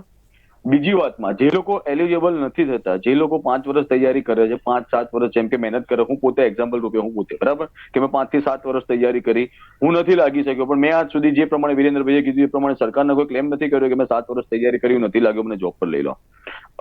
નાઉ આઈ એમ રેડી ઓન માય વે. બરાબર, કે હું મારા રસ્તા પર રેડી છું, હું જોબ નથી લાગી શક્યો, પણ જો તમે શાંતિથી પરીક્ષા લો છો તો તમને એક સારા કક્ષાના એક હાઈલી એજ્યુકેટેડ, હાઈલી ઇન્ટેલિજન્ટ કર્મચારી મળે ગુજરાત સરકારને. અને જો હાઈલી ઇન્ટેલિજન્ટ લોકો ત્યાં આગળ લાગી જાય છે, એના સિવાય જે લોકો મેરિટમાં થોડા માટે રહી જાય છે, તો એ ભારત દેશને મળે છે 2 નંબરમાં એક જવાબદાર નાગરિક મળે છે. ભારત દેશમાં જે જવાબદાર નાગરિક મળે છે ને, એ લોકો સ્ટાર્ટઅપ વિશે વિચારી શકે છે ડેફિનેટલી. પણ જ્યાં સુધી ઉમેદવારોની એવી ઉંમર છે, હું તમને એક વાત કરું કે કોવિડ વખતે વિજયભાઈ રૂપાણી એક જાહેરાત કરી હતી કે ફેરિયા લેવલના લોકો હશે ને, એ લોકોને પણ અમે લોકો ધંધો સ્ટાર્ટ કરવા માટે 2 લાખ રૂપિયાની લોન આપીશું. એમાં 8% વ્યાજ હશે, 6% વ્યાજ ગુજરાત સરકાર પડશે, અને 2% વ્યાજ ફક્ત ને ફક્ત લોન ધારકે ભરવાનું રહેશે. એ એકચ્યુઅલી હકીકત કંઈક અલગ હતી. જ્યારે એ લોકો લોન લેવા માટે ગયા ને, ત્યારે સૌથી પહેલા બેંક વાળા એમ કહેતા હતા કે એના માટે તમારે પોતાનું ઘર હોવું જોઈએ. હવે તમે વિચારો કે કયા ફેરિયાને પોતાનું ઘર હશે, ને પોતાનું ઘર હશે તો એ માણસ કયો માણસ ફેરી કરવા માટે નીકળતો હશે? એટલે એકચ્યુઅલી સરકારની કથની ને કરની બહુ જ ફરક છે. ઉમેદવારોએ 100% પ્રાઇવેટ સ્ટાર્ટઅપ વિશે વિચારવું જોઈએ. ઘણા બધા મારા કોન્ટેક્ટમાં ઘણા બધા એન્ટરપ્રિન્યોર યુવાનો છે કે જે લોકોએ પોતાનો બિઝનેસ સ્ટાર્ટ કર્યો છે, અત્યારે હાલમાં યરલી એ લોકો કરોડોનું ટર્નઓવર કરે છે. પણ આમાં કેવું ખબર છે, બધાની અલગ અલગ ફિલ્ડ હોય છે, બધા પોતપોતાની લાઈનમાં કેપેબલ થતા હોય છે, બધા પોતપોતાની ફિલ્ડમાં તૈયારી કરેલા લોકો હોય છે. જે પ્રમાણે સાહેબે વાત કરી કે 165 જગ્યા ખાલી એમના વિભાગમાં ખાલી છે, બરાબર. તો 165 જગ્યાના જે ખરેખર જે 165 વાળા જે એલિજિબલ લોકો હશે એ લોકો અત્યારે શું કરતા હશે તમે વિચારો. કાં તો એ લોકો કોઈ સ્ટાર્ટઅપ કર્યું હશે કે ભરતીની રાહ જોઈને બેઠા હશે. જ્યાં સુધી માણસ નિષ્ફળ નથી થતો, એક વસ્તુમાં નિષ્ફળ નથી થતો, ત્યાં સુધી ઉમેદવાર કે કોઈ પણ વ્યક્તિ બીજા રસ્તા ઉપર વિચારી નથી શકતો. પણ જ્યારે એને ખબર પડી ગઈ કે ભાઈ હવે હું આ વસ્તુ માટે નથી બન્યું, ત્યારે જે માણસ બીજા માટે વિચારે. પણ જે વસ્તુ માટે છે, જે વસ્તુ માટે એનો એજનો ક્રાઇટેરિયા છે, એને એજ્યુકેશનનો ક્રાઇટેરિયા છે, એનો ક્વોલિફિકેશન છે, એના માટે પ્રિપેરેશન કરે છે, તો એ વસ્તુ તો તમારે સરકારની જવાબદારી બને છે કે 0-0 એ લોકોને આપીને ક્લિયર કરવી જોઈએ. કાં તો સારો અધિકારી આપો, કાં તો દેશને સારો જવાબદાર નાગરિક આપો, પણ સરકાર કશું જ નથી આપી શકતી. જવાબદાર નાગરિક પણ નથી આપી શકતી કે દેશને સારા અધિકારી કર્મચારી પણ નથી આપી શકતી. બિલકુલ. છેલ્લે નિકુલભાઈ, આપ શું કહેશો? આપ એક પ્રોફેસર છો અને આપ વિદ્યાર્થીઓ માટે આ જે ઓફકોર્સ નાસીપાસ થયા છે, આપણે શું જાણીએ છીએ, આપણા સૌનું હમદર્દી એમની સાથે છે, આપ શું કહેવા માંગશો આ બાબતે? જે રીતના સરકારની અંદર સરકારી કચેરીઓનું વિસ્તરણ થાય છે, તો એ સરકારી કચેરીઓના વિસ્તરણ થતા જે પદો બને છે, એક એક્ઝામ્પલ લે કે વડોદરા મહાનગર સેવા સદનમાં પહેલા વોર્ડ ઓફિસ 12 જ હતી ને હવે 19 થઈ, તો કેટલી વધી? 7 વધી. તો એ 7 વધી તો એનું મહેકમ હોય તે પ્રજાની સેવાની અંદર ડાયરેક્ટ કર્મચારીઓ કાર્ય કરી રહ્યા છે. સરકારને વિનંતી છે કે નિષ્પક્ષ સારી રીતે પરીક્ષાઓ લેવામાં આવે. જે વિદ્યાર્થીઓ ભણી ગણીને એવું ઈચ્છે છે કે મારે લોકોની સેવામાં જવું છે, પ્રજાની સેવામાં જવું છે, ત્યારે એ સરકારી કર્મચારી બનવાનું વિચારે છે. આઈએસ આઈપીએસ જે બને છે એ શું વિચારે છે કે મારે પ્રજાની સેવા કરવી છે. આ બી એક જાતનું લોક જનસેવા છે. અને એ જયારે વિઝન સાથે કોઈ વિદ્યાર્થી કામ કરતો હોય, પોતે મહેનત કરતો હોય, તો સરકારને વિનંતી છે કે ખાલી વાતો કરીને આશ્વાસન ના આપે, વિશ્વાસનો ઘાત ના કરે ને એક ખાલી હું તો કહું છું કે 1 વર્ષ જેટલી બી પરીક્ષાઓ છે બધી મશીનરી તમારી જે છે લગાડી દો અને 20 લાખ પદ ભરવાની જે સરકારે જાહેરાત કરી છે ને, એ 20 લાખ પદ ખાલી ભરીને બતાવી દે. કારણ કે જો આવું જ થશે તો જે યુવાનો છે, જે એની ઉંમર પતી જશે, એનો ટાઈમ જતો રહેશે, તમે યોગ્ય પરીક્ષા નહીં લઈ શકો, તો એને ના છૂટકે એ એન્ટી સોશિયલ એક્ટિવિટીમાં ના જતો રહે. એ બી સરકારે ધ્યાન રાખવાનું છે. મેં જોયા છે એવા વિદ્યાર્થીઓ જે નાસીપાસ થઈ જાય ને પછી એવું વિચારે કે હવે મારા જીવનનું શું થશે, ડિપ્રેશન લેવલ, સ્ટ્રેસ લેવલ, એવા વિદ્યાર્થીઓને બી અમે ફેસ કરીએ છીએ અને એમને સમજાય છે કે નહીં બેટા કઈ નહીં, ચિંતા ના કરીશ. તો સરકારે બહુ બધા પેરામીટર્સ પર કામ કરવાનું છે. ખાલી 156 આવી જવાથી આ સરકારની જવાબદારીઓ પતી નથી જતી, જવાબદારીઓ વધે છે. અને 5 વર્ષ સુધીમાં હું કહું છું કે દર વર્ષે 20 લાખનું જે વાત કર્યું છે ને ટાર્ગેટ, એ પૂરું કરે ખાલી. બસ એટલી જ વિનંતી છે સરકારને.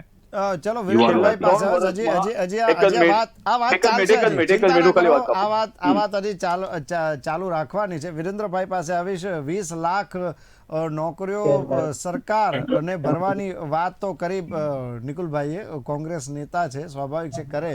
હવે પણ આ એટલું સહેલું લાગી રહ્યું છે, પેપર કાંડ ન થાય તો પણ આ એટલું સહેલું લાગી રહ્યું છે. કોઈ પણ ભરતી માટે ચોક્કસ અને ફૂલ પ્રૂફ આયોજન હોવું જોઈએ, બરાબર. અને જે તે ભરતી બોર્ડને અસાઇન કર્યું છે એ ભરતી બોર્ડ જે છે એના માટે પૂરેપૂરું જવાબદાર છે, બરાબર. એટલે એના ક્રાઇટેરિયામાં આવે છે કે એ વસ્તુ આપણે યોગ્ય રીતે પારદર્શી રીતે ભરતી કરવી જોઈએ, બરાબર.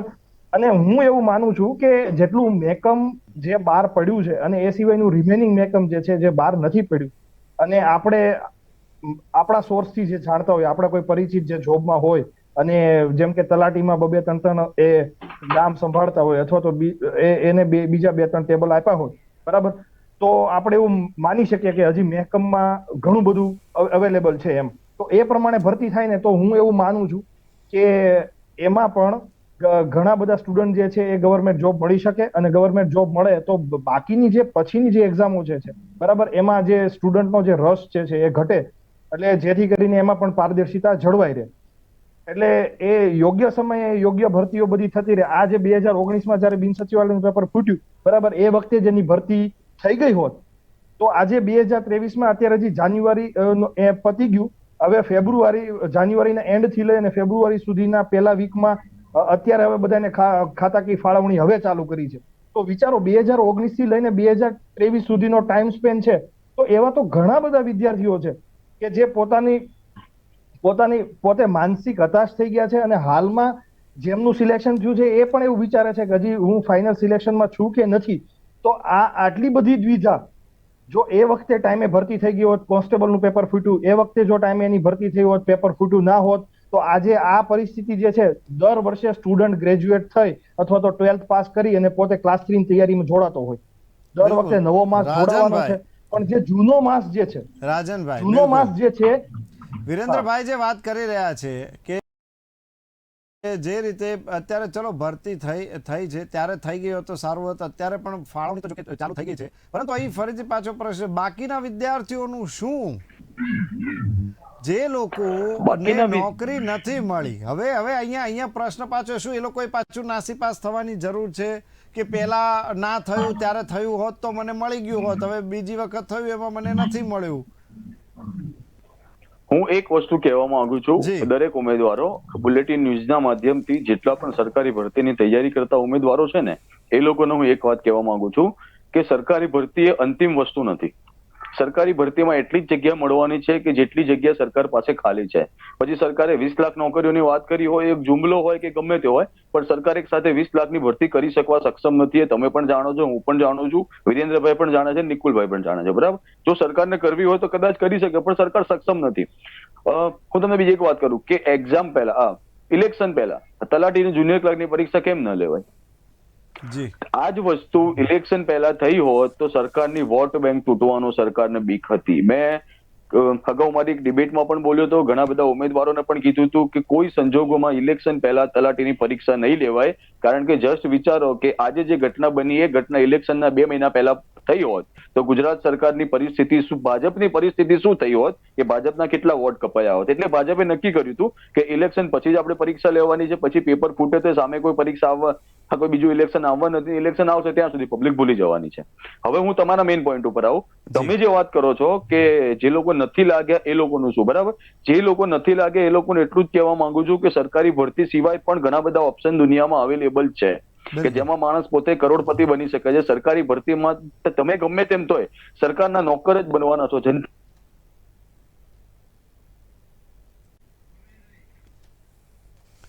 જે તો સંપર્ક કપાઈ ગયો હોય તેવું લાગી રહ્યું છે. અહીંયા પ્રશ્ન એ જ ઉપસ્થિત થઈ રહ્યો છે કે જે રીતે પેપરો ફૂટી રહ્યા છે, વિદ્યાર્થીઓ નાસીપાસ થઈ રહ્યા છે, પરંતુ જગ્યાઓ જે છે તે તો લિમિટેડ છે અને ઉમેદવારો જે છે તે લાખો છે. હવે આ લાખો ઉમેદવારને તો એક સાથે આ બધી નોકરીઓ નહીં મળી શકે. સરકારે વાયદો તો કર્યો છે કે 20 લાખ નોકરીઓ આપીશું, પરંતુ જે છે અત્યારે વિપક્ષ પણ તેમાં કહી રહ્યો છે, આમ આદમી પાર્ટી હોય કે કોંગ્રેસ હોય, તે લોકો પણ અત્યારે કહી રહ્યા છે કે સરકારે પહેલાં 20 લાખ ભરતીઓ કરવી જોઈએ. પરંતુ જે રીતે પેપર ફૂટી રહ્યા છે તે જોતાં એવું લાગી રહ્યું છે કે કદાચ હવે આ બધું એટલું જલ્દી શક્ય નહીં બને, કારણ કે જે સમયે જે ભરતી થવી જોઈએ તે હાલ નથી થઈ રહી. તો હવે જે વિદ્યાર્થીઓ પાછા આવ્યા છે, નિકુલજી પાસે આવીશ. નિકુલજી, તમે જે વાત કરી અત્યાર સુધીમાં આપણે જે વાત કરી કે ભાઈ ઇલેક્શન પહેલાં પરીક્ષા, જે છેલ્લે આપણે રાજનભાઈએ ખાસ વાત કરી કે ભાઈ ઇલેક્શન પહેલાં જે પરીક્ષા છે તે નહોતી અને તેમાં પણ સરકારે કદાચ આ વસ્તુ વિચારી હતી કે ભાઈ જો પહેલાં પરીક્ષા લઈશું તો કદાચ આપણી વોટ બેંકને અસર થશે. આપને એવું લાગી રહ્યું છે? સરકાર હંમેશા બચતી રહેતી હોય છે અને ચૂંટણી સામે આવે ત્યારે એ લોકો ખાસ આવા નિર્ણયો લે છે, એ આપણને દેખાઈ આવે છે એમની નિર્ણય શક્તિમાં. જો પરીક્ષા રૂટીન પ્રોસેસ છે, એની અંદર હું તો કહું એકેડેમિક કેલેન્ડર જાહેર કરો ને, જે રીતના શાળાઓના વેકેશન્સ ને બધું પૂર્વ આધારિત ડિક્લેર થતા હોય એવી રીતના દરેક જ્યારે કોઈ બી પરીક્ષા આવે તો એનું એક એકેડેમિક કેલેન્ડર ડિક્લેર કરો. પરંતુ આ સરકાર નહીં કરી શકે, કારણ કે જે રીતના આખું સિસ્ટમ બની ગયું છે અને આ પેપર ફૂટવાની જે પ્રથા બની ગઈ, હું તો કહું છું એને પ્રથા કહીશ, કારણ કે શું કહેવાય કે કોઈ જગ્યાએ આપણને વિશ્વાસ જ સંપાદન નથી થઈ રહ્યો આજે. તો એ વિશ્વાસ સંપાદન કરવા માટે બી સરકારે ખૂબ મહેનત કરવી પડશે, મને એવું લાગી રહ્યું છે. પરંતુ હું એટલું જ કહીશ છેલ્લે કે જે બી યુવાનો આ પરીક્ષામાં જોડાયેલા છે, આ કોઈ અંતિમ પરીક્ષા નથી અને જીવનમાં આ જ નોકરી મળશે તો જ એમનું જીવનની અંદર જીવન નિર્વાહ થશે એવું બી નથી. એમને પોતાના પ્રયત્ન કરતા રહેવા જોઈએ અને જે બી બીજા સોર્सेस છે એના અવેલેબલ સોર્सेस છે, જાતે કંઈક ઇનિશિયેટિવ લઈને કરવું જોઈએ. એ બધી જ જવાબદારી હવે આત્મનિર્ભર બનવાની જે આ સરકાર વાત કરે છે તો હવે આત્મનિર્ભર તરફ જ તમારે વળવું પડશે, કારણ કે સરકાર તો હવે પોતે નિર્ભય જ બની ગઈ છે કે હવે અમને કશું થવાનું નથી. પ્રજા અમને પૂરો મત આપી રહી છે અને પ્રજા અમને પણ શું કે નિકુલભાઈ, વિશ્વાસ આપી રહી છે એટલે પ્રોફેસર સાહેબ એ એક વસ્તુ છે. 2023માં ચૂંટણીઓ થઈ, બરાબર છે, પણ હવે 2020-21 સુધી જે પેપરો ફૂટ્યા તેની અસર કેમ વોટ બેંક પર ના જોવા મળી? 2014 થી 2021-22 સુધીની જો વાત કરીએ તો એ જ હવે પ્રશ્નાર્થ ચિહ્ન છે. તમે જો ગુજરાતની અંદર તમામ લોકો દુખી છે અને હું ગઈકાલે જ એક ખેડૂતોના જે મૃત્યુ થયા ઠંડીમાં પાણી વાળવા માટે, એમાં બી બેઠો હતો ને ત્યાં એક ખેડૂત આગેવાને કીધું કે અમારા પ્રશ્નનું નિરાકરણ નથી થઈ રહ્યું. શિક્ષકો એવું કહે છે કે અમારા પ્રશ્નનું નિરાકરણ નથી થઈ રહ્યું. યુવાનો એવું કહે છે અમારા પ્રશ્નનું નિરાકરણ નથી થઈ રહ્યું. અને તેમ છતાં બી જો લોકો ભારતીય જનતા પાર્ટીને આટલા પ્રચંડ બહુમતથી જીતાડે છે તો ખૂબ જ આશ્ચર્યની વાત છે અને અમારા માટે બી ખૂબ જ મંથન કરવાની વાત છે. ને અમે ગ્રાસરૂટ લેવલ ઉપર ખૂબ જ સારી રીતે કામગીરી કરીએ છીએ. તેમ છતાં બી શું કહેવાય કે જ્યારે રિઝલ્ટ નથી આવતા તો એ રિઝલ્ટ નથી આવતા તો એનું દુઃખ અમને બી થાય છે. પરંતુ અમે અમારો બી જેમ યુવાનો પ્રયત્ન કરી રહ્યા છે એવી રીતના અમે બી અમારો પૂરો પ્રયત્ન કરી રહ્યા છે. અમે બી હાર નથી માન્યા. સરકારની જ્યાં બી નિષ્ફળતા છે અને જેટલા બી અમારા ધારાસભ્ય શ્રીઓ છે, જેટલા બી અમારા આગેવાનો છે, આવનારા દિવસોમાં આ યુવાનો જોડે રહીને આ સરકારને સામે જે બી કાર્યવાહી કરવાની હશે અમે એની જોડે જોડાયેલા છે. બિલકુલ. રાજનભાઈ, આપણે વાત સંભળાય છે મારું? જી જી રાજનભાઈ, હવે જે આખી અત્યારે જે વાત ચાલી રહી છે, પ્રોફેસર સાહેબે બહુ સરસ એક બે વાત કરી કે ભાઈ જે આખું એકેડેમિક કેલેન્ડર અત્યારે તૈયાર થવું જોઈએ અને એમાં જે છે ફિક્સ ડેટ આપી દેવી જોઈએ કે આ વખતે આ થશે, આવું થવું જોઈએ, આ પરીક્ષા લેવાશે. અમારી સાથે આમ આદમી પાર્ટીના નેતા પ્રણવ ઠક્કર પણ જોડાઈ ગયા છે. આપનું સ્વાગત છે સાહેબ. હું આપની પાસે આવીશ. Thank you sir. જી, પણ પહેલા હું રાજનભાઈ પાસે આ પ્રશ્નનો જવાબ માંગીશ કે એકેડેમિક જે કેલેન્ડર છે તે તૈયાર થવું જોઈએ. શું કહેશો આપ આના વિશે? ભૂતકાળમાં આ વસ્તુની અમે ઘણીવાર સરકાર પાસે આ વસ્તુની પણ માંગણી કરેલી છે. જેમ કે અત્યારે હાલમાં તમે જોવો કે જીપીએસસી છે. જીપીએસસી નું દર વર્ષે ભરતી કેલેન્ડર બહાર પડે છે અને ઓલમોસ્ટ ટાઈમ ટુ ટાઈમ એ લોકોની પરીક્ષા લેવાય છે અને સીધું એ લોકોનું સિલેક્શન કોઈ પણ જાતની ગેરરીતિ વગર એ લોકોનું થઈ જતું હોય છે, બરાબર. પણ અમે ભૂતકાળમાં સરકાર પાસે આ માંગણી પણ કરી છે કે એક તો વિધાનસભામાં ખરડો પાસ કરો કે જે લોકો ફાંસીની સજા સુધીની જોગવાઈ કરો. બીજી વસ્તુ એ કે જીપીએસસી ની જેમ જીએસએસએસબી અને જીપીએસએસબી નું પણ એક ભરતી કેલેન્ડર બનવું જોઈએ કે આ વર્ષમાં આટલી ભરતી બહાર પડી છે તો આ તારીખે પરીક્ષા લેવાશે, આ તારીખે નિમણૂક આપવામાં આવશે. પણ મેં તમને અગાઉ પણ વાત કરી કે એના માટે કંઈક એક્સ્ટ્રા ઓર્ડિનરી વિચારવું પડે, બોક્સની બહાર નીકળીને વિચારવું પડે કે જે વસ્તુ અત્યારે હાલમાં ગુજરાત સરકારના નવા મંત્રી કે નવા મુખ્યમંત્રીઓમાં શક્ય નથી. ફ્રી હેન્ડેડ સરકાર હોવી જોઈએ. એના માટે અત્યારે હાલમાં સરકાર કઈ રીતે ચાલે છે, કોણ ચલાવે છે, બધી જ તમને ખબર છે. અને પ્લસ બીજી વસ્તુ એ કે તમે જે નિકુલભાઈને વાત કરી કે આટલા પેપરો ફૂટ્યા છતાં પણ ત્યાં આગળ ઇલેક્શનમાં કોઈ અસર ના થઈ, એનું મેઇન કારણ હું તમને કહું કે સરકારે લોકોના મગજમાં એક જ વસ્તુ ઠઠાવી દીધી છે કે બસ હિન્દુ ધર્મ છે તો બધા જ છે. હિન્દુ ધર્મ 150 રૂપિયા પેટ્રોલ થાય કોઈ વાંધો નથી, 1500 રૂપિયા પેટ્રોલ થાય. કેમ અત્યારે ભાજપના જે પ્રવક્તાઓ ભાજપ સરકારની મોટી વાતો મીડિયા ડિબેટોમાં આવીને ઇલેક્શન પહેલા કરતા હતા, ભૂતકાળમાં જ્યારે પેપરો ફૂટતા હતા ત્યારે ભાજપના મોટા પ્રવક્તાઓ આવીને બૂમ ભરાડાઓ પાડતા હતા, બરાબર. અત્યારે ક્યાં કઈ ગુફામાં છુપાઈ ગયા છે? એક પણ પ્રવક્તા સવારનો ભાજપનો કોઈ પણ પ્રવક્તા મેં ક્યાંય મીડિયા ડિબેટમાં જોયા નથી. મેં ટ્વિટર ઉપર વિડીયો મૂકીને એ લોકોને ખુલ્લી ચેલેન્જ આપી છે કે જો તમારે આ મુદ્દે ડિબેટ કરવી હોય તો અમારી સાથે આવો. આ જ લોકો ઇલેક્શન પહેલા આ જ લોકો ભાજપની વાહવાહી કરતા હતા, લોકોને ભાજપને વોટ આપવા માટે ભરમાવતા હતા, લોકોને ફોસલાવીને વોટ લીધા જ આ લોકોએ. તો અત્યારે હાલમાં જયારે ખરેખર જવાબદારી સ્વીકારવાની આવે ત્યારે એ લોકો ક્યાં છુપાઈ ગયા છે?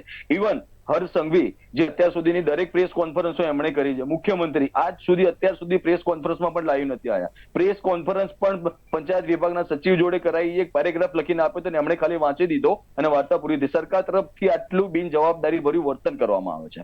હવે તમે વિચારો કે આમાં ઉમેદવારો ક્યાં ટ્રાન્સપરન્સીની આશા રાખે, આમાં ઉમેદવારો ક્યાં ભરતી બોર્ડના કેલેન્ડરની આશા રાખે, આમાં ઉમેદવારો ક્યાં સ્માર્ટ અને ગુડ ગવર્નન્સની આશા રાખે? જે છે એ વસ્તુ સ્વીકાર્યા વગર છૂટકો નથી કે આ રીતે ચાલવાનું છે. મેં તમને અગાઉ પણ કીધું કે મને સવાર ખબર પડી કે પેપર ફૂટ્યું, મને દુઃખ થયું ઉમેદવારોની મહેનત વિશે, ઉમેદવારોના કરોડો અબજો રૂપિયા વપરાય એના વિશે મને દુઃખ થયું. બાકી મને કોઈ આશ્ચર્ય તો નથી થયું, કારણ કે મને ખબર હતી કે આ વસ્તુ કન્ટિન્યુ છે, ભૂતકાળમાં પણ થઈ છે, આજે પણ થઈને આવનારા ભવિષ્યમાં પણ થવાની છે. આજે જે હાઈ લેવલની બેઠકો થઈ હતી, મિટિંગો થઈ હતી, જે તાઇફા કર્યા હતા મિટિંગના નામે, આવી મિટિંગો પણ ભૂતકાળમાં થઈ ચૂકી છે. કમિટીની રચનાઓ પણ ભૂતકાળમાં થઈ ચૂકી છે. નાની નાની માછલીઓને પકડીને જેલમાં પણ નાખી છે, પણ એ જ મોટા મગરમચ્છો હજી બહાર ફરી રહ્યા છે. અને એના જ કારણે હજી આવનારા વર્ષોમાં, આવનારા ભવિષ્યમાં પણ ઉમેદવારો પેપર ફૂટવાની ઘટના સાથે જે લીગલી એ લોકો એક્સેપ્ટ કરી લેવાનું કે ગુજરાત સરકારની પરીક્ષા આપવી હશે તો 2-4 વર્ષ મહેનત કરો, પરીક્ષા આવશે ને પછી પેપર ફૂટવાનું છે. બધી તૈયારી હોય તો ગુજરાત સરકારની પરીક્ષા આપવા બેસવું જોઈએ. બસ આના સિવાય કોઈ ઓપ્શન નથી. પ્રણવભાઈ, શું લાગી રહ્યું છે કે ખરેખર આ જે રીતે આટલા વર્ષોથી પેપર ફૂટતા આવ્યા છે, હવે એ વિદ્યાર્થીઓએ સ્વીકારી લેવાનું છે કે ભાઈ હવે પેપર ફૂટે તો નક્કી જ છે, તો પછી એમાં માઠું નહીં લગાડવાનું ને કશું નહીં, આ એક રૂટીન પ્રોસેસ સમજીને આને ચલાવવાનું? પ્રણવભાઈ, જેવી રીતે ગુજરાતની અંદર જી દારૂબંધી પેપર ઉપર છે, જી એવી રીતે ગુજરાતની અંદર પેપર લેવાવા એ પણ ખાલી પેપર ઉપર છે.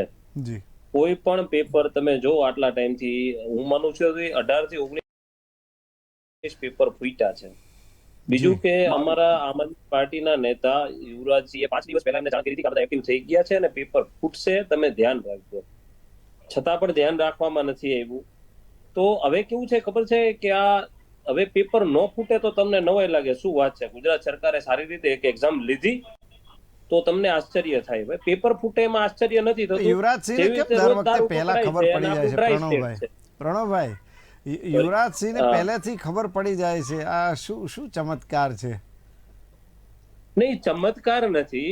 એ યુવા નેતા છે, વિદ્યાર્થી નેતા છે, એમની પાસે દરેક વિદ્યાર્થીઓના કોન્ટેક્ટ છે. યુવરાજસિંહ એક કોંગ્રેસ પાસે પણ વિદ્યાર્થી નેતાઓ છે, તો વિદ્યાર્થી નેતાઓ તો કોંગ્રેસ પાસે પણ છે.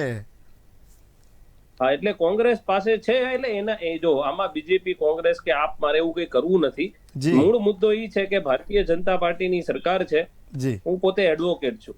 જી જી, મારી તમામ વિદ્યાર્થીઓને સલાહ છે કે તમારા જે નુકસાન થયું છે, જે સરકારમાં તમે ફોર્મ ભર્યા છે, તમે જે ક્લાસીસ કર્યા છે, આવા જવાના ભાડાના ખર્ચા થયા છે, આ બધા ખર્ચા માટે એક સાથે 200, 500, 1000, 5000 કે 1 લાખ કન્ઝ્યુમર ફોરમમાં તમે જાઓ. આ સરકારની વિરુદ્ધ તમે, આમ આદમી પાર્ટીની પણ માંગણી છે કે ભાઈ 50,000 સુધીનું, મેક્સિમમ 50,000 સુધીનું વળતર આપો તમે. ફરી વખત જ્યારે પણ આ લેવાય ત્યારે તમે એમને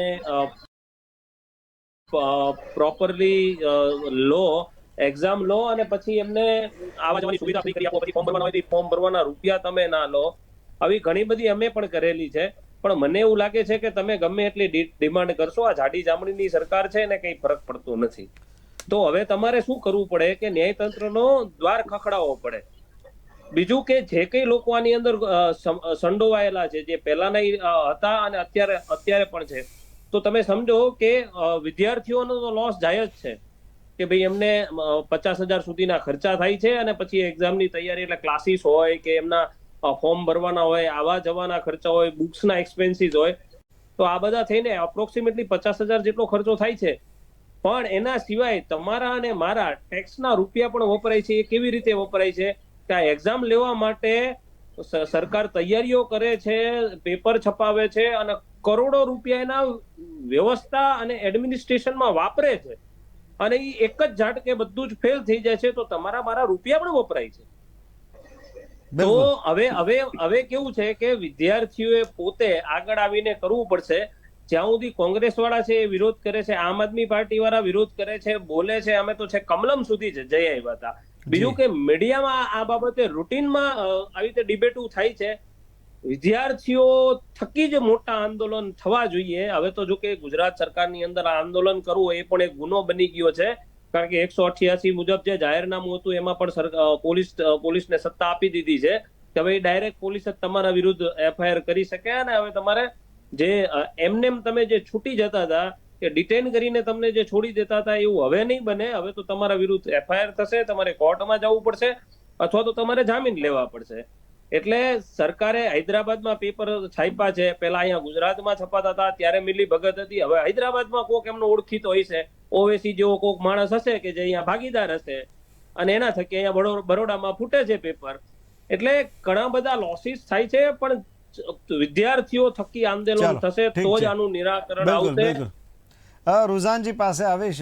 રુઝાનજી, આપનું સ્વાગત છે અમારા કાર્યક્રમમાં. આજે આખો સમગ્ર મામલો સવારથી હવે ચાલી રહ્યો છે કે જુનિયર ક્લાર્કની જે પરીક્ષા છે તેનો મામલો, અને હવે તેમાં વિદ્યાર્થીઓને ખરેખર એક માનસિક હેરાનગતિ થઈ છે. વિદ્યાર્થીઓ નાસીપાસ પણ થયા છે, અને જે કહી શકાય કે પરીક્ષા કેન્દ્ર સુધી જાય આટલા વખતની મહેનત પછીને છેલ્લી ઘડીએ પેલા કહી દે કે પેપર ફૂટ્યું છે, તમે ઘરે જાઓ.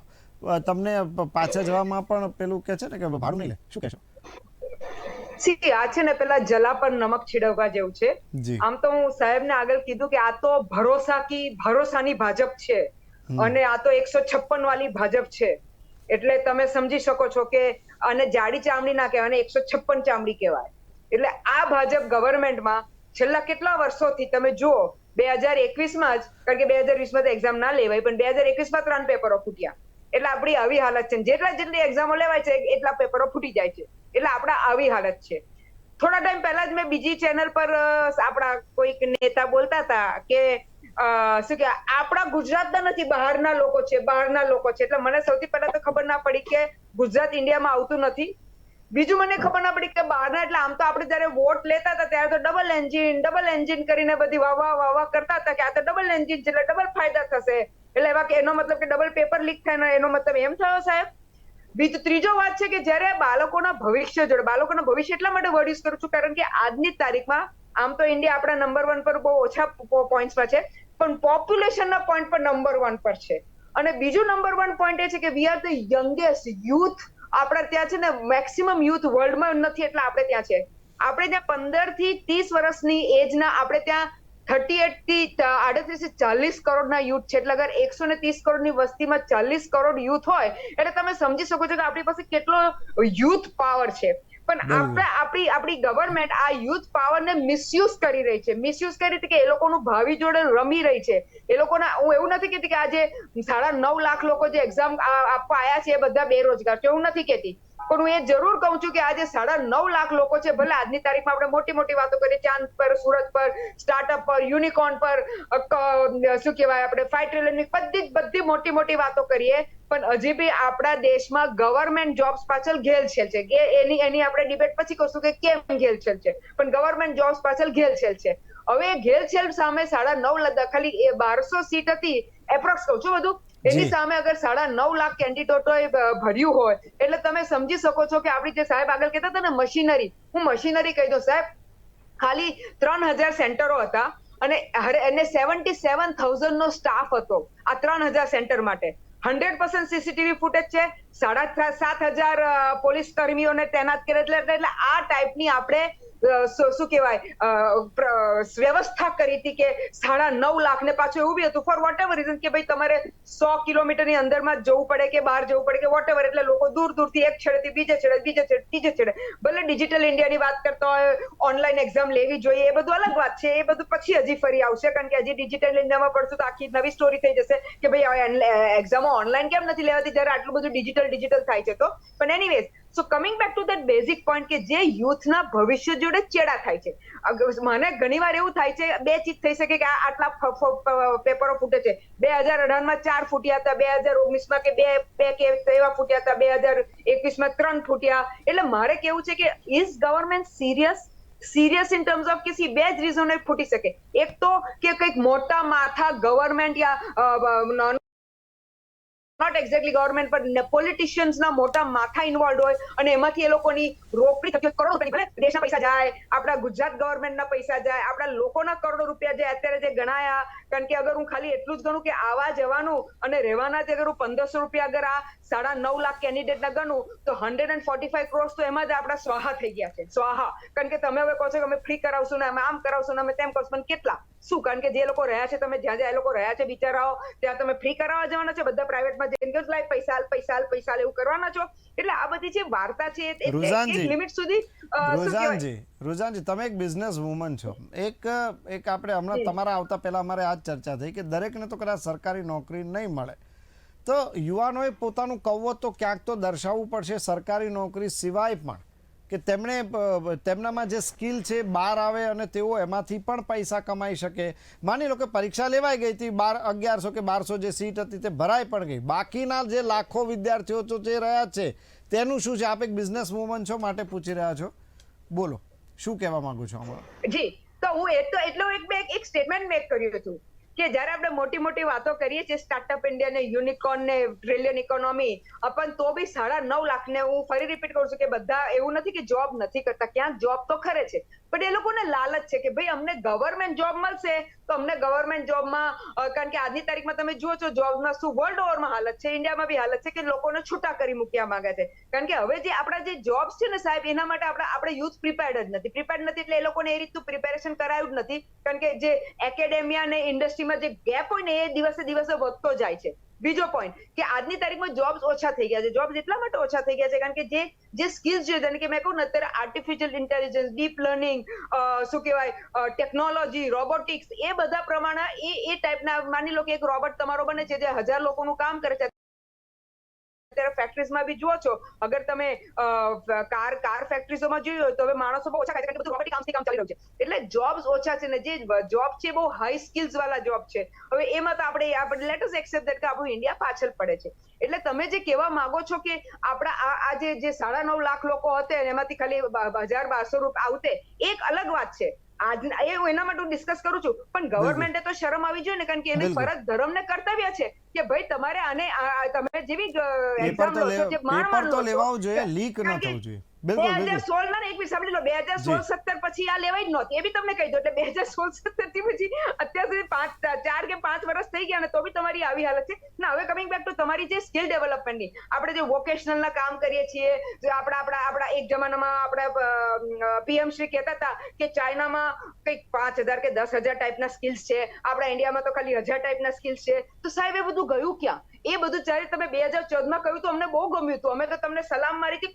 ખોબલે વોટ આપ્યા હતા, તો બી એ બધું કહ્યું કે એ બધા સ્કિલ્સ ગયા ક્યાં? કારણ કે આજની તારીખમાં coming to think of it, તમે અગર કહો કે આપણું દેશ સમૃદ્ધ છે તો અમીરો તો અમીર બની રહ્યા છે ને ગરીબો તો ગરીબ બની રહ્યા છે. કોવિડમાં સૌથી વધારે હિટ આજે બિચારા મિડલ ક્લાસ જે ગરીબ લોકો થયા છે એ લોકો તો હજી આગળ આવી નથી શક્યા, હજી ઉપર આવી નથી શક્યા ને અમીરો તો પેલા શું કહેવાય, પેલા ફર્સ્ટ 10 માં આવી ગયા ને ફર્સ્ટ 3 માં આવી ગયા ને બધું જાતનું થઈ ગયું. એટલે અગર તમે એ વાત કરો કે આપણા યુથ, તો એ ગવર્મેન્ટે ડિસાઈડ કરવાનું છે કે તમે યુથને કઈ રીતે પેલા આંદોલનો માટે મૂકવા છે, તમારે યુથને હાય કરવા મૂકવા છે ને તમારા નેતાના છોકરા બધા ફોરેનમાં જઈને ભણી આવે અને મોટી ડિગ્રીઓ કરે અને મોટા લોયરો બને ને કરે, કે તમારે યુથને આવા બધા આંદોલનમાં ધકેલી અને એ લોકોનું કેરિયર બરબાદ કરવું છે. પોઈન્ટ અત્યારે એ થઈ રહ્યો છે. અને ત્રીજો ને લાસ્ટ ઇમ્પોર્ટન્ટ પોઈન્ટ છે સાહેબ, કે જે એમએસએમઈ છે, તમે બિઝનેસ પોઈન્ટ ઓફ વ્યૂથી કહું તો એના પર જ જવાબ આપીશ કે એમએસએમઈઓ મરવા પડી છે. કોવિડ પછી ડિમોનેટાઇઝેશન પછી એટલા માર પડે છે એમએસએમઈઓના કે ભલે તમે સ્ટાર્ટઅપની બધી વાહ કરો, અમે સ્ટાર્ટઅપ જ હતી પણ એ વખતે સ્ટાર્ટઅપ પોલિસી નથી, અમે બી એન્ટરપ્રિન્યોર, અમારા નાના એન્ટરપ્રિન્યોર હતા,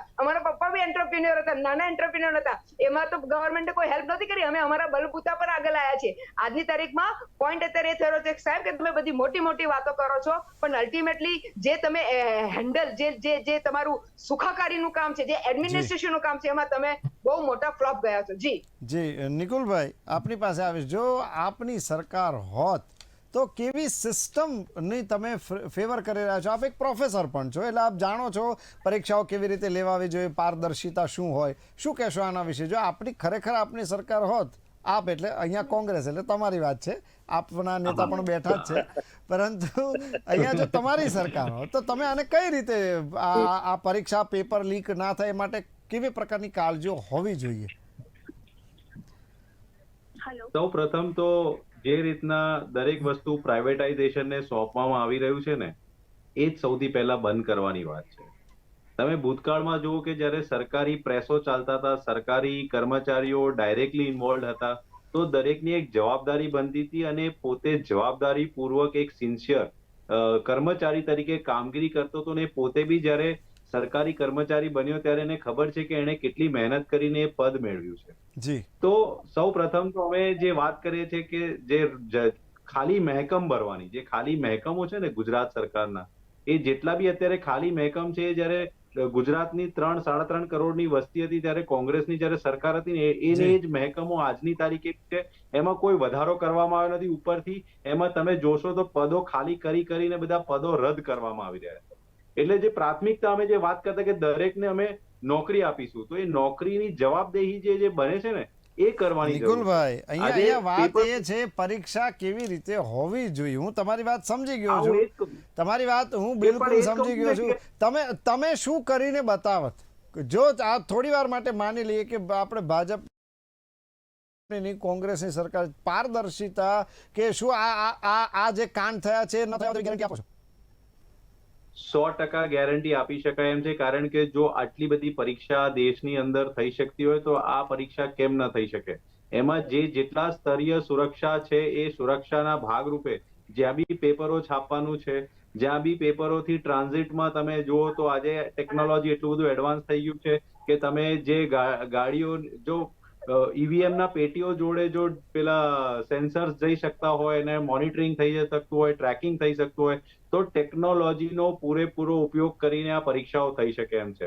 એવું નથી કે ના થઈ શકે. અને બીજી વાત, તમે કીધું કે 9.5 લાખ માંથી 1100 ને પદ મળશે કે 1200 લોકોને નોકરી મળશે, બાકીનાનું શું? પણ હું તો કહું છું કે ગુજરાત સરકારે 20 લાખ લોકોને નોકરી આપવાની વાત કરી છે, તો 20 લાખ માંથી 9.5 લાખને આપી દે. ગ્રેજ્યુએટ તો બધી જગ્યાએ જરૂર જ છે, તો હજી બી 10.5 લાખ પદો ખાલી છે ગુજરાત સરકારમાં. તો એટલે નોકરીઓની કોઈ પણ જેની જેટલી જગ્યા છે એના કરતા લાખો ઉમેદવારો વધુ આવી રહ્યા છે. આપણી સાથે એડવોકેટ રુચિકા કક્કડ જોડાઈ ગયા છે. આપણે આ મુદ્દે ચર્ચા કરીશું. બિલકુલ બિલકુલ રૂઝાનજી, તમારી પાસે આવીશ, પણ એક વખત આપણે રુચિકાજીને ક્યારના જોડાઈ ગયા છે. જી બોલો, શું જી બોલી લો, શું કહેવા માંગો છો રૂઝાનજી? અચ્છા, હું એમ કહેવા માંગતી હતી સર કે નિકુલભાઈને કહેવાનું કે સાહેબ બહુ જ તમે બધું સરસ બોલી ગયા, પણ અત્યારે રાજસ્થાનમાં થોડા ટાઈમ પહેલા પેપર ફૂટ્યું હતું, એ વખતે કોની સરકાર હતી? એટલે સાહેબ એ બી આપણે ધ્યાન રાખવું જોઈએ. એ ખાસ મારે કેવું હતું, કારણ કે તમે નેતાઓ છો, બધા નેતાઓને 2 હાથથી જોડીને ના, તો પ્રણામ. હવે આમ આદમી પાર્ટી હવે એક માત્ર રહી છે. હવે તો કદાચ એવું જ કહી શકાય. પણ હું આ મુદ્દે આપણે ચર્ચા કરીએ, આની હજી ચર્ચા કરવાની છે. રૂઝાનજી, આપનો ઉત્સાહ હું સમજી રહ્યો છું, પણ એક મિનિટ, આપણી સાથે રુચિકા કક્કડજી એડવોકેટ જોડાઈ ગયા છે. રુચિકાજી, જુનેલ, આપને મારો અવાજ સંભળાય છે? હેલો, હા જી રુચિકાજી. આપનો અવાજ બહુ સ્લો આવે છે, મને બહુ નથી. જી, પણ મને તમારો અવાજ બહુ બરાબર આવે છે. હવે કઈ વાત? જી બિલકુલ. જી, હવે મારે જે એક વાત આપને જણાવી છે કે જો આપને મારો અવાજ સ્પષ્ટ આવતો હોય તો આ આખું જે સમગ્ર જે કાંડ થયું છે, બરાબર છે, હવે એક એડવોકેટ તરીકે તમે આ ગુનાને, આ એક ગુનો સ્વાભાવિક છે, કારણ કે લોકોની લાગણીઓ સાથે જે રમત થઈ છે, એટલે આ એક પ્રકારની એવી વસ્તુ થઈ ગઈ છે કે જેમાં અનેક લાખો વિદ્યાર્થી, અનેક તો હવે શું કહેવાય, એમાં 9.5 લાખ વિદ્યાર્થી એટલે જઈને બિચારા પાછા આવે. આ એક ગંભીર ભૂલ તો નહીં, પણ જે આખો ગુનો જ થઈ ગયો છે. શું કહેશો આપ આના વિશે?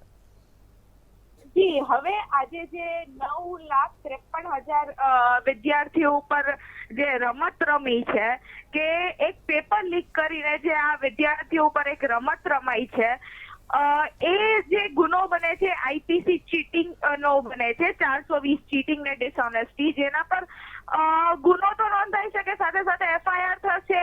એફઆઈઆર પછી જે છે એને 7 વર્ષની સુધીની સજા થઈ શકે છે. અને ખાસ જોવા જઈએ તો જે આપણી એટીએસ, આ તો જે આખી કાર્યવાહી છે પોલીસને બી સોંપી શકતા હતા, પણ જે રીતે સરકારે કડક રીતે એટીએસ, જે આપણે એન્ટી ટેરરિસ્ટ ની સ્કોડની જે ટીમ છે, એ 5 ટીમને જે છે અલગ અલગ જગ્યાએ મોકલી અને જે 2 જણાને જેમ ન્યૂઝમાં બતાવે છે કે એક ભાસ્કર ચૌધરી અને વિધિ ચૌધરી કરીને જે ક્લાસીસ ચલાવતા, અને જે વડોદરામાંથી એક છોકરો જે પકડાયો છે એ બી બિહારી હતો. તો કોને ખબર છે કે એ છોકરાએ બીજા કોઈને નહીં મોકલ્યું હોય. તો માટે થઈને હું આપના માધ્યમથી એ કહેવા માંગીશ કે આ જે એક્ઝામ જે આવી રીતે OMR શીટમાં ને હાર્ડ કોપીઝમાં લેવાય છે, એના કરતા જેવી રીતે આરટીઓ માં લેવાય છે ઓનલાઈન, જે કોમ્પ્યુટરમાં ને એ રીતે લેવાય છે, તો એમાં તો પાસવર્ડ બી હોય છે કે ક્યાંથી હેકર્સ હોય છે એ બધું પકડી શકાય છે ઇઝીલી સાયબર ક્રાઇમ થ્રુ. તો આ રીતે લેવામાં આવે જેથી કરીને જે આટલા વિદ્યાર્થીઓને અન્યાય થયો છે એ ના થઈ શકે. જી જી, ચલો ઠીક છે. એમણે જે વાત કરી કે એમણે પણ ઓનલાઈન પ્રોસેસને એક વધારે મહત્ત્વ આપ્યું છે. પ્રણવભાઈ પાસે આવીશ. પ્રણવભાઈ, ના બિલકુલ તમારી પાસે જ આવી રહ્યો છું. કોંગ્રેસે તો એની વાત રજૂ કરી, તમે જો પરીક્ષા લેત, આપેલું કે જો હું વડાપ્રધાન હોત તો અમે એવું નિબંધ લખતા હતા નાનપણમાં, આવું અમારે પણ આવતું હતું. તમે જો તમારી સરકાર હોત તો પછી શું ખરેખર પેપર કાંડ ન જ થાત જેવું નિકુલભાઈએ કીધું?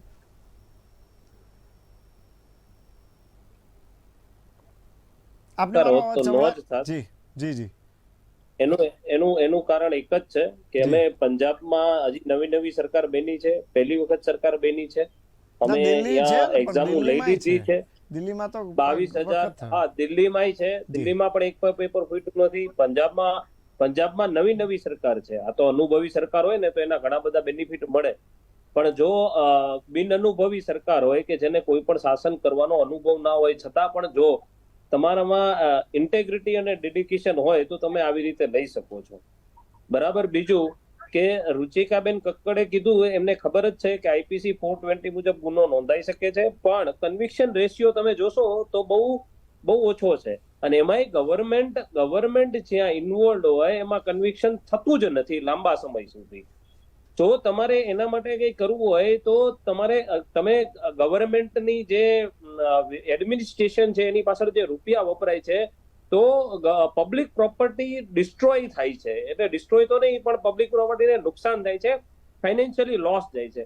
એના માટે કોઈ એવો કાયદો બનાવવો પડે અને એમાં સ્ટ્રિક્ટ એવા એક્શન લેવડાવવા પડે કે જે કઈ માણસ આમાં પકડાય અથવા તો જેટલા લોકો પકડાય એની ચેન ઉપર સુધી જ્યાં સુધી ખુલે ત્યાં સુધી ખોલવાની, અને એ બધાની સંપત્તિ તમારે લઈ અને સરકારને જે લોસ ગયો છે એને વસૂલ કરવાની. આ કાયદો જો બને બરાબર છે તો એમાં મને લાગે છે કે આમાં એક તો એમને સજા મળે, પ્લસ એમને જે 2 નંબરની રૂપિયાથી જે વસાવેલા રૂપિયા એટલે સંપત્તિ છે એને પણ જો ગવર્મેન્ટ એટેચમેન્ટમાં લઈ લે તો આ બહુ સારો રસ્તો છે.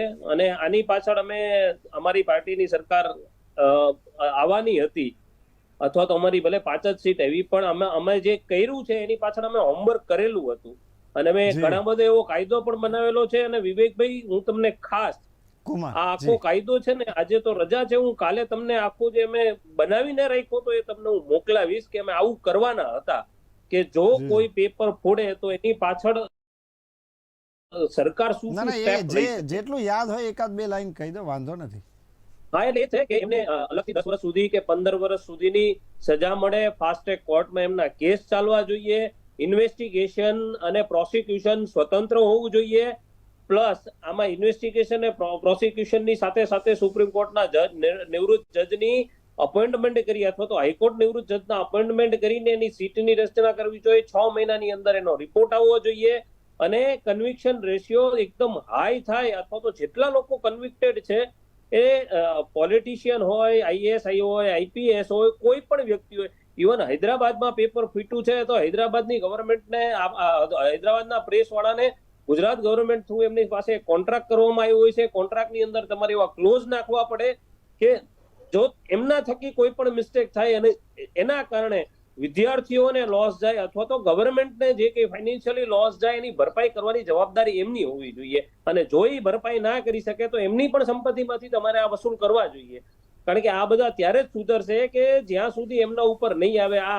હું પોતે એડવોકેટ છું, રુચિકાબેન એડવોકેટ છે, અમને બંનેને ખબર છે કે આઈપીસી 420 પ્રમાણે ત્યાં પેપર છપાવવા આપણે આપણી જરૂરિયાતથી ગયા છીએ, કેવી રીતે શરતો મૂકી શકાય? કન્વિક્શન રેશિયો 1 to 2% જ હોય છે અને બહુ લાંબા ગાળે હોય છે.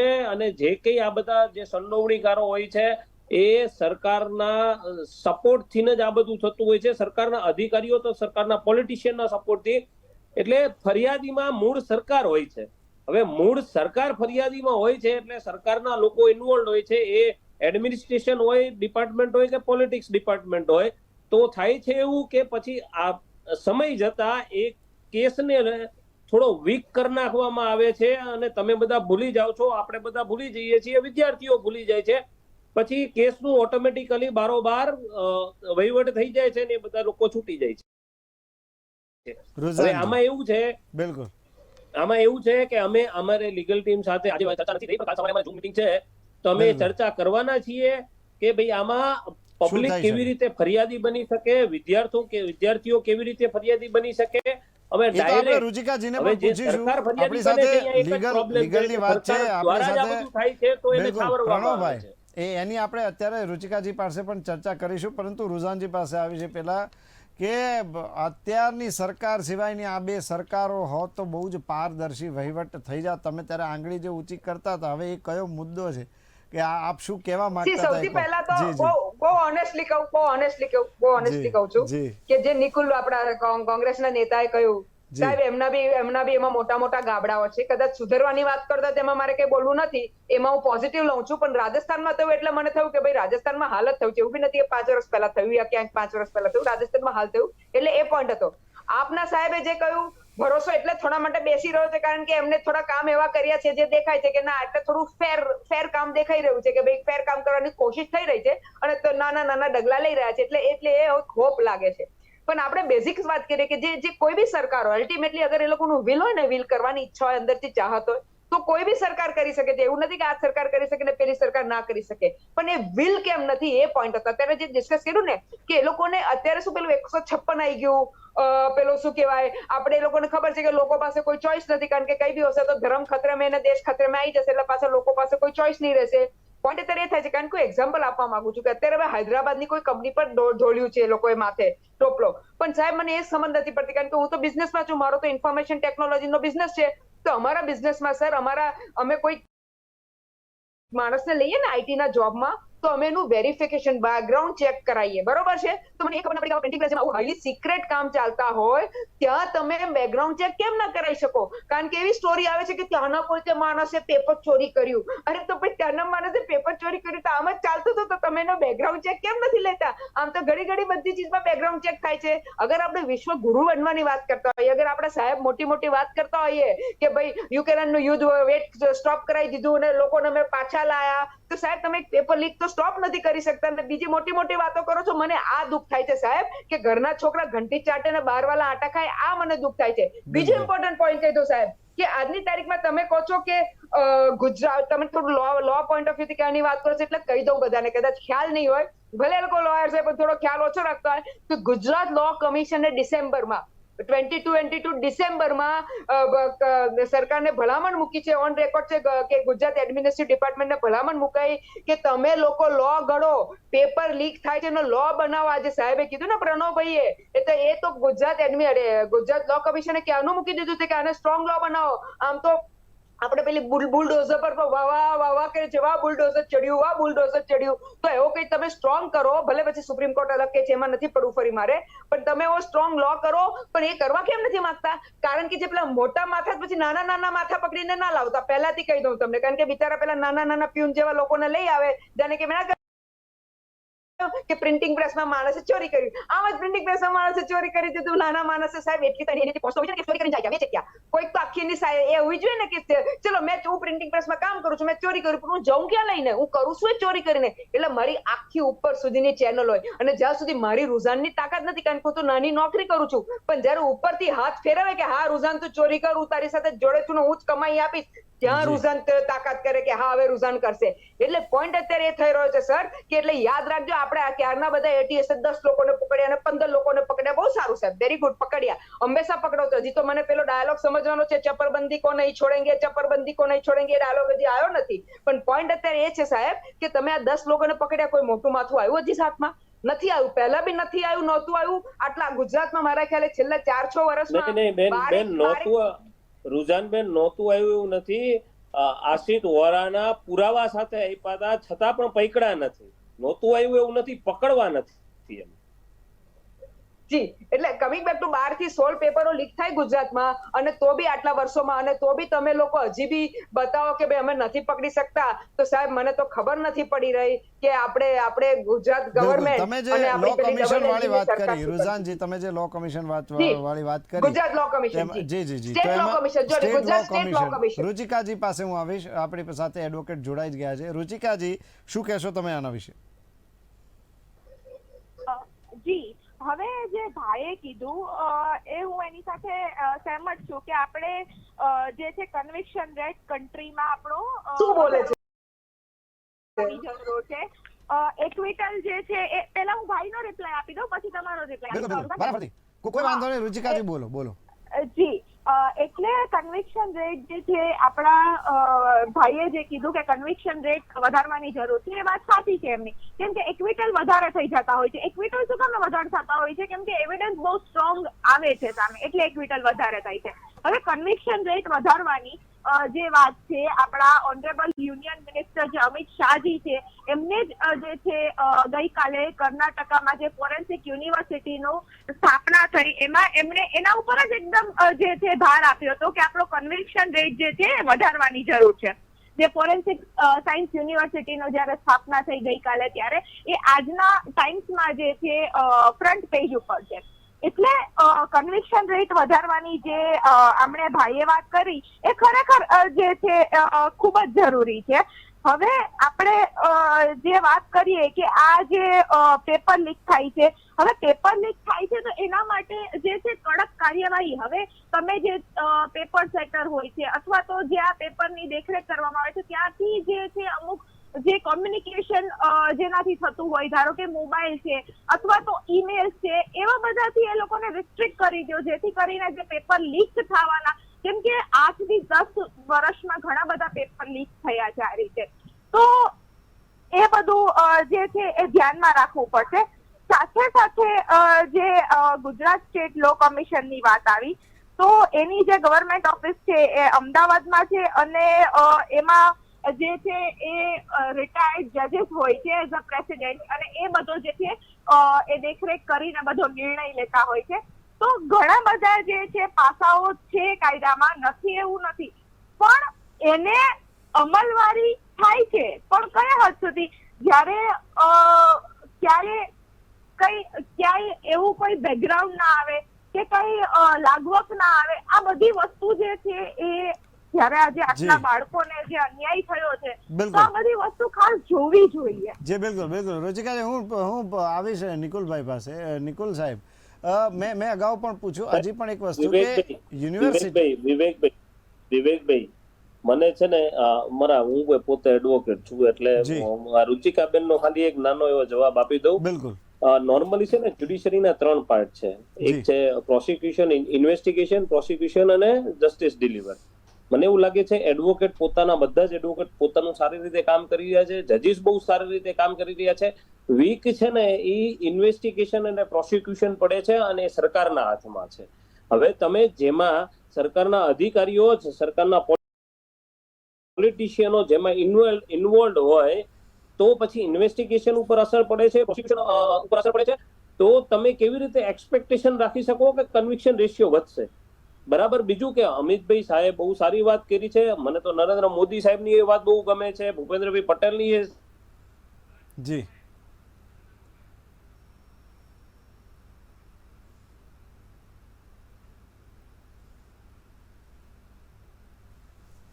જી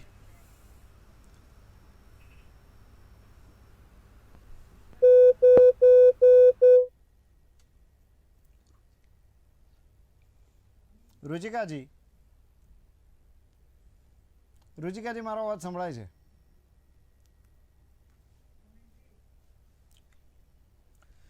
તો આપણે જોઈ રહ્યા છીએ કે જે રીતે હાલ પેપર કાંડ થયું ને તેમાં એક બાદ એક જે છે મંતવ્યો સામે આવી રહ્યા છે. પારદર્શિતા હોવી જોઈએ, અને જે સૌથી મહત્વની વસ્તુ કહી શકાય કે જ્યારે કાયદો કડક બને તો આમાં ઘણું બધું થઈ શકે એમ છે. કારણ કે વારંવાર પેપર ફૂટવા, 2014થી લઈને અત્યાર સુધીની જો વાત કરીએ તો જેટલી પરીક્ષાઓ સરકાર દ્વારા લેવામાં આવતી હતી તે દરમિયાન જ જે કહી શકાય કે આટલી બધી આખી એક પ્રોસેસ ચાલુ છે. જી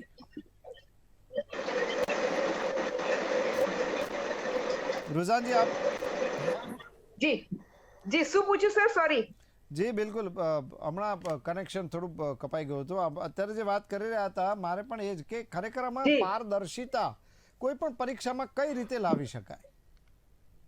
સી સૌથી પહેલા હું થોડું આ લોકોને એડ કરી દઉં, કદાચ સાહેબોને મેડમને ખબર નહોતી કે ગુજરાત સ્ટેટ લો કમિશને એવું રેકમેન્ડ કર્યું હતું કે કંઈક હરિયાણામાં બી એનો કંઈક લો છે ને બહુ સારો લો છે, અને બીજું કંઈક some changes in the Gujarat secondary ને પ્રાઇમરી કે ગુજરાત સેકન્ડરી હાયર સેકન્ડરી બોર્ડમાં તમારે થોડા લોસ ચેન્જ કરવાના છે તાકી પેપર લીક નહીં થાય. અને બીજું લોકોએ એવું કીધું હતું, એવું કીધું હતું કે આ કરપ્શન છે, ઇન્ફ્લુએન્શિયલ લોકો આમાં ઇન્વોલ્વ છે અને એટલા માટે એ લોકો કોઈ દિવસ પકડાતા નથી, એટલે આના પર આપણે સ્ટેપ્સ લેવાના છે. આ ગુજરાત સ્ટેટ લો કમિશન એનું જે બી આખું માળખું છે એ લોકો આવું બધું રેકમેન્ડેશન આગળ મૂક્યું હતું. એટલે આ એક સત્ય વાત છે, પણ એની ઉપર આગળ કામ થયું નથી. એટલે પોઈન્ટ અત્યારે એ છે સાહેબ, પહેલો પોઈન્ટ મને આનો જવાબ આપવા દો. જી. પોઈન્ટ અત્યારે એ છે સાહેબ કે આપણી ગવર્મેન્ટ નથી જાગતી. લોકો તો આસપાસના જે છે એડમિનિસ્ટ્રેશનના બી લોકો કહો તો એ લોકો તો બિચારા કહી રહ્યા છે, પણ હવે જ્યારે લેજિસ્લેચર્સ હોય લેજિસ્લેટ કરવાનું હોય, જાણે કે એવા બીજા ઘણા લો છે, હું તમને કહું આપણા ચેરિટી કમિશનરનો બી લો છે, આખો કેસ મને ખબર છે એટલે હેન્ડલ તો ના કહેવાય પણ હું સહન કરી રહી છું, એના બી બિચારા બધા કહે છે પણ ગવર્મેન્ટ નથી હેલતી. એટલે પોઈન્ટ અત્યારે એ છે કે આપણી ગવર્મેન્ટ એ બધી ચીજો સી જે હ્યુમન, કારણ કે આપણે કહીએ છીએ ને કે હ્યુમન જે લોકોને સ્પર્શે એવી ચીજો ગવર્મેન્ટે પહેલા લેવી જોઈએ, પણ અનફોર્ચ્યુનેટલી ગવર્મેન્ટ એ ચીજો પહેલા નથી લેતી. એટલે અગર એ લોકો આના પર થોડું બી સિરિયસ બી રહેતે તો અલ્ટિમેટલી મેં ના કહું સ્ટાર્ટિંગમાં કે બે રીઝન છે કે પેપરો લીક કેમ થાય છે. પહેલું રીઝન એટલા માટે છે કારણ કે બીકોઝ લોકો છૂટી જાય છે. હવે આપણે કન્વિક્શન રેટની પછી વાત કરીએ. બીજું રીઝન છે કે મોટા ઇન્ફ્લુએન્શિયલ લોકો, મોટા લોકો નેતા ટાઈપ લોકો બી ઇન્વોલ્વ હશે એટલા માટે જ, કારણ કે તમે જો આટલા મોટા પાયે થતું હોય, આટલા ટાઈમથી થતું હોય, અગર ગુજરાતમાં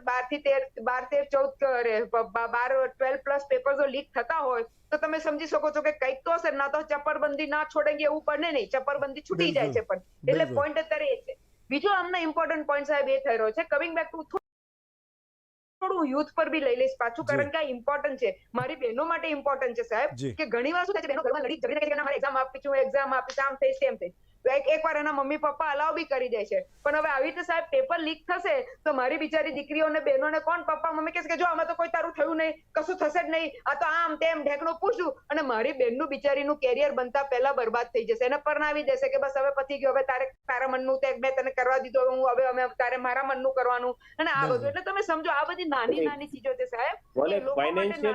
ફાઇનાન્શિયલી પ્રોબ્લેમ પણ હોય છે ઘણા બધા લોકોનો. ફાઇનાન્શિયલી છેલ્લે આપ શું કહેવા માંગો છો? એક્ઝેક્ટલી. Yes sir. જી જી આપ એ ખાલી હું કરેક્ટ કરતો હતો કે બેને કીધું એમને કે ભાઈ ફિમેલ ના આવા બધા પ્રોબ્લેમ થાય છે, ધેટ ઇઝ ઓકે, એ બરાબર જ છે કે થાય જ છે. એના સિવાય મેલ હોય કે ફિમેલ હોય, ફાઇનાન્શિયલી પણ ઘણા બધા પ્રોબ્લેમ હોય છે, કારણ કે એમને એક છોકરા પાછળ 50,000 રૂપિયા વાપરવાના છે, 50,000 આવક અત્યારે ગરીબ લોકોની રહી નથી. તો એ બધા પ્રોબ્લેમ પણ બહુ બધા થાય છે. પણ હવે ઠીક છે, 156 સીટ આપી છે આ બધા લોકોએ. તમે સમજો કે આટલી બધી સીટ હોવા છતાં અને તમારો બીજેપી નો પ્રવક્તા કોઈ પણ ડિબેટમાં આવે નહીં. બિલકુલ, એક પણ ડિબેટમાં આજે બીજેપી ના કોઈ પ્રવક્તા હાજર રહ્યા જ નથી. બિલકુલ.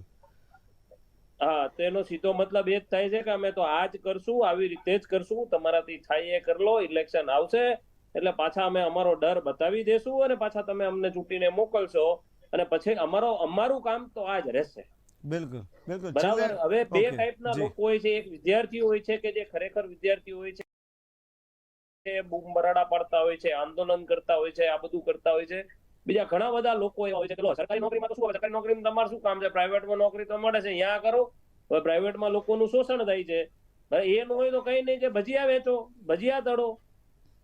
તો કેવું છે કે જે મુદ્દાઓને જે રીતે ડાયવર્ટ કરવામાં આવે છે, બરાબર, એ સાચા વિદ્યાર્થીઓ હેરાન થાય છે. અને જે આ બધા ઓલા ભાષામાં કહેવાય ને કે જે અંધ ભક્તો છે, એ બધાને આ બધામાં મજા પડે છે અને એ બધા પોતાના મળતિયા હોય છે, એટલે એમને લાભ પણ મળતા હોય છે. અને આ 17-18 પેપર જે ફૂટ્યા છે એ તો તમને ને મને ખબર છે કે આટલા પેપર ફૂટ્યા છે. અત્યાર સુધી બીજા પેપર જે લેવાના છે એ નહીં ફૂટ્યા હોય કેવી રીતે ખબર પડે? બિલકુલ બિલકુલ.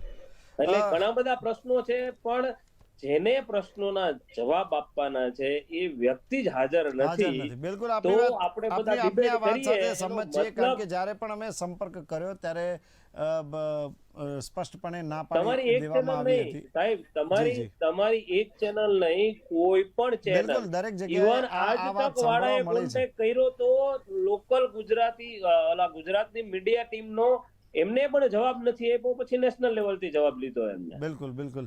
તો રુઝાનજી અને રુઝાનજી છેલ્લે ટૂંકમાં કંઈક કહી દો. રુઝાનજી છેલ્લે ટૂંકમાં કંઈક કહી દો. પ્રેસે નીતિનભાઈને પૂછ્યું તો નીતિનભાઈ કે હું ક્યાં સરકારમાં છું, મને નહીં પૂછવાનું. એટલે અત્યારે જોવા જઈએ તો આવું જ બધું ચાલી રહ્યું છે, કારણ કે એ લોકોને ખબર છે કે કઈ બી બોલશે ઇટ વિલ ગો અગેન્સ્ટ ધેમ, કારણ કે એ લોકોને ખબર છે કે એ લોકોની કેટલી મોટી ભૂલ થઈ રહી છે. એટલે જેટલું વધારે બોલશે એટલું વધારે પકડાશે, એટલે ચૂપ બેસે છે. પણ પોઈન્ટ અત્યારે એ નથી સાહેબ, એ તો લોકોને દેખાય છે કે તમારી ભૂલ છે ને તમે એ છે. પોઈન્ટ અત્યારે એ છે કે આપણા જે લોકો જોડે અત્યાર સુધી અન્યાય થઈ ગયો છે એ લોકોને આપણે કઈ રીતે પૈસા સિવાય કઈ રીતે કમ્પેન્સેટ કરીએ. મારો પોઈન્ટ અત્યારે એ છે, એ બી ગવર્મેન્ટે વિચારવો જોઈએ. બસ ખાલી 156 લઈને તમે ખુશ થશો તો સાહેબ આ તો તમે અન્યાય કરી રહ્યા છો. જે લોકોએ તમારી પર ભરોસો રાખ્યો છે, પ્રેમ બિલકુલ. રાખ્યો છે, જે લોકો તમારી પર લુકઅપ કરે છે, એ તમે એ લોકો જોડે ધોખાધડી કરી રહ્યા છો. જી સર. બિલકુલ રુઝાનજી અને પ્રણવજી અમારી સાથે જોડાયા તે બદલ આપ બંનેનો ખૂબ ખૂબ આભાર. Thank you sir. તો જોયું ને દર્શક મિત્રો કે હવે તો ખરેખર હદ થઈ ગઈ. પેપર ફૂટી રહ્યા છે એક બાદ એક. 2014થી સિલસિલો જાણે યથાવત છે. જે વિદ્યાર્થીઓ છે, જે ઉમેદવારો છે, બહુ જ આશા સાથે પરીક્ષા કેન્દ્ર પર પરીક્ષા આપવા જાય છે, પરંતુ છેલ્લે એક જ જવાબ મળે છે કે પેપર ફૂટી ગયું છે, તમે તમારા ઘરે જાઓ. તો ક્યાં સુધી આ પેપર ફૂટવાનો સિલસિલો જે છે તે ચાલુ રહેશે તે હજુ સુધી આપણને કોઈને સમજાતું નથી, કારણ કે હજુ સુધી કોઈ પારદર્શિતા જે છે તે ક્યાંય જોવા નથી મળી. પરંતુ અહીં છેલ્લે એક જ વાત આવે છે કે જો દરેક યુવાન ફક્ત સરકારી નોકરી પાછળ ભાગવાને બદલે પોતાની સ્કિલને પણ થોડી ડેવલપ કરે, કંઈક નવું સ્પર્ધા વગરનું પણ માર્કેટ મળી શકે તેમ છે, કારણ કે સરકારી નોકરીની જગ્યાઓ લિમિટેડ છે. તો હાલ દર્શક મિત્રો બસ આટલું જ. ફરી મળીશું એક નવા મુદ્દા સાથે. ત્યાં સુધી રજા આપશો. નમસ્કાર.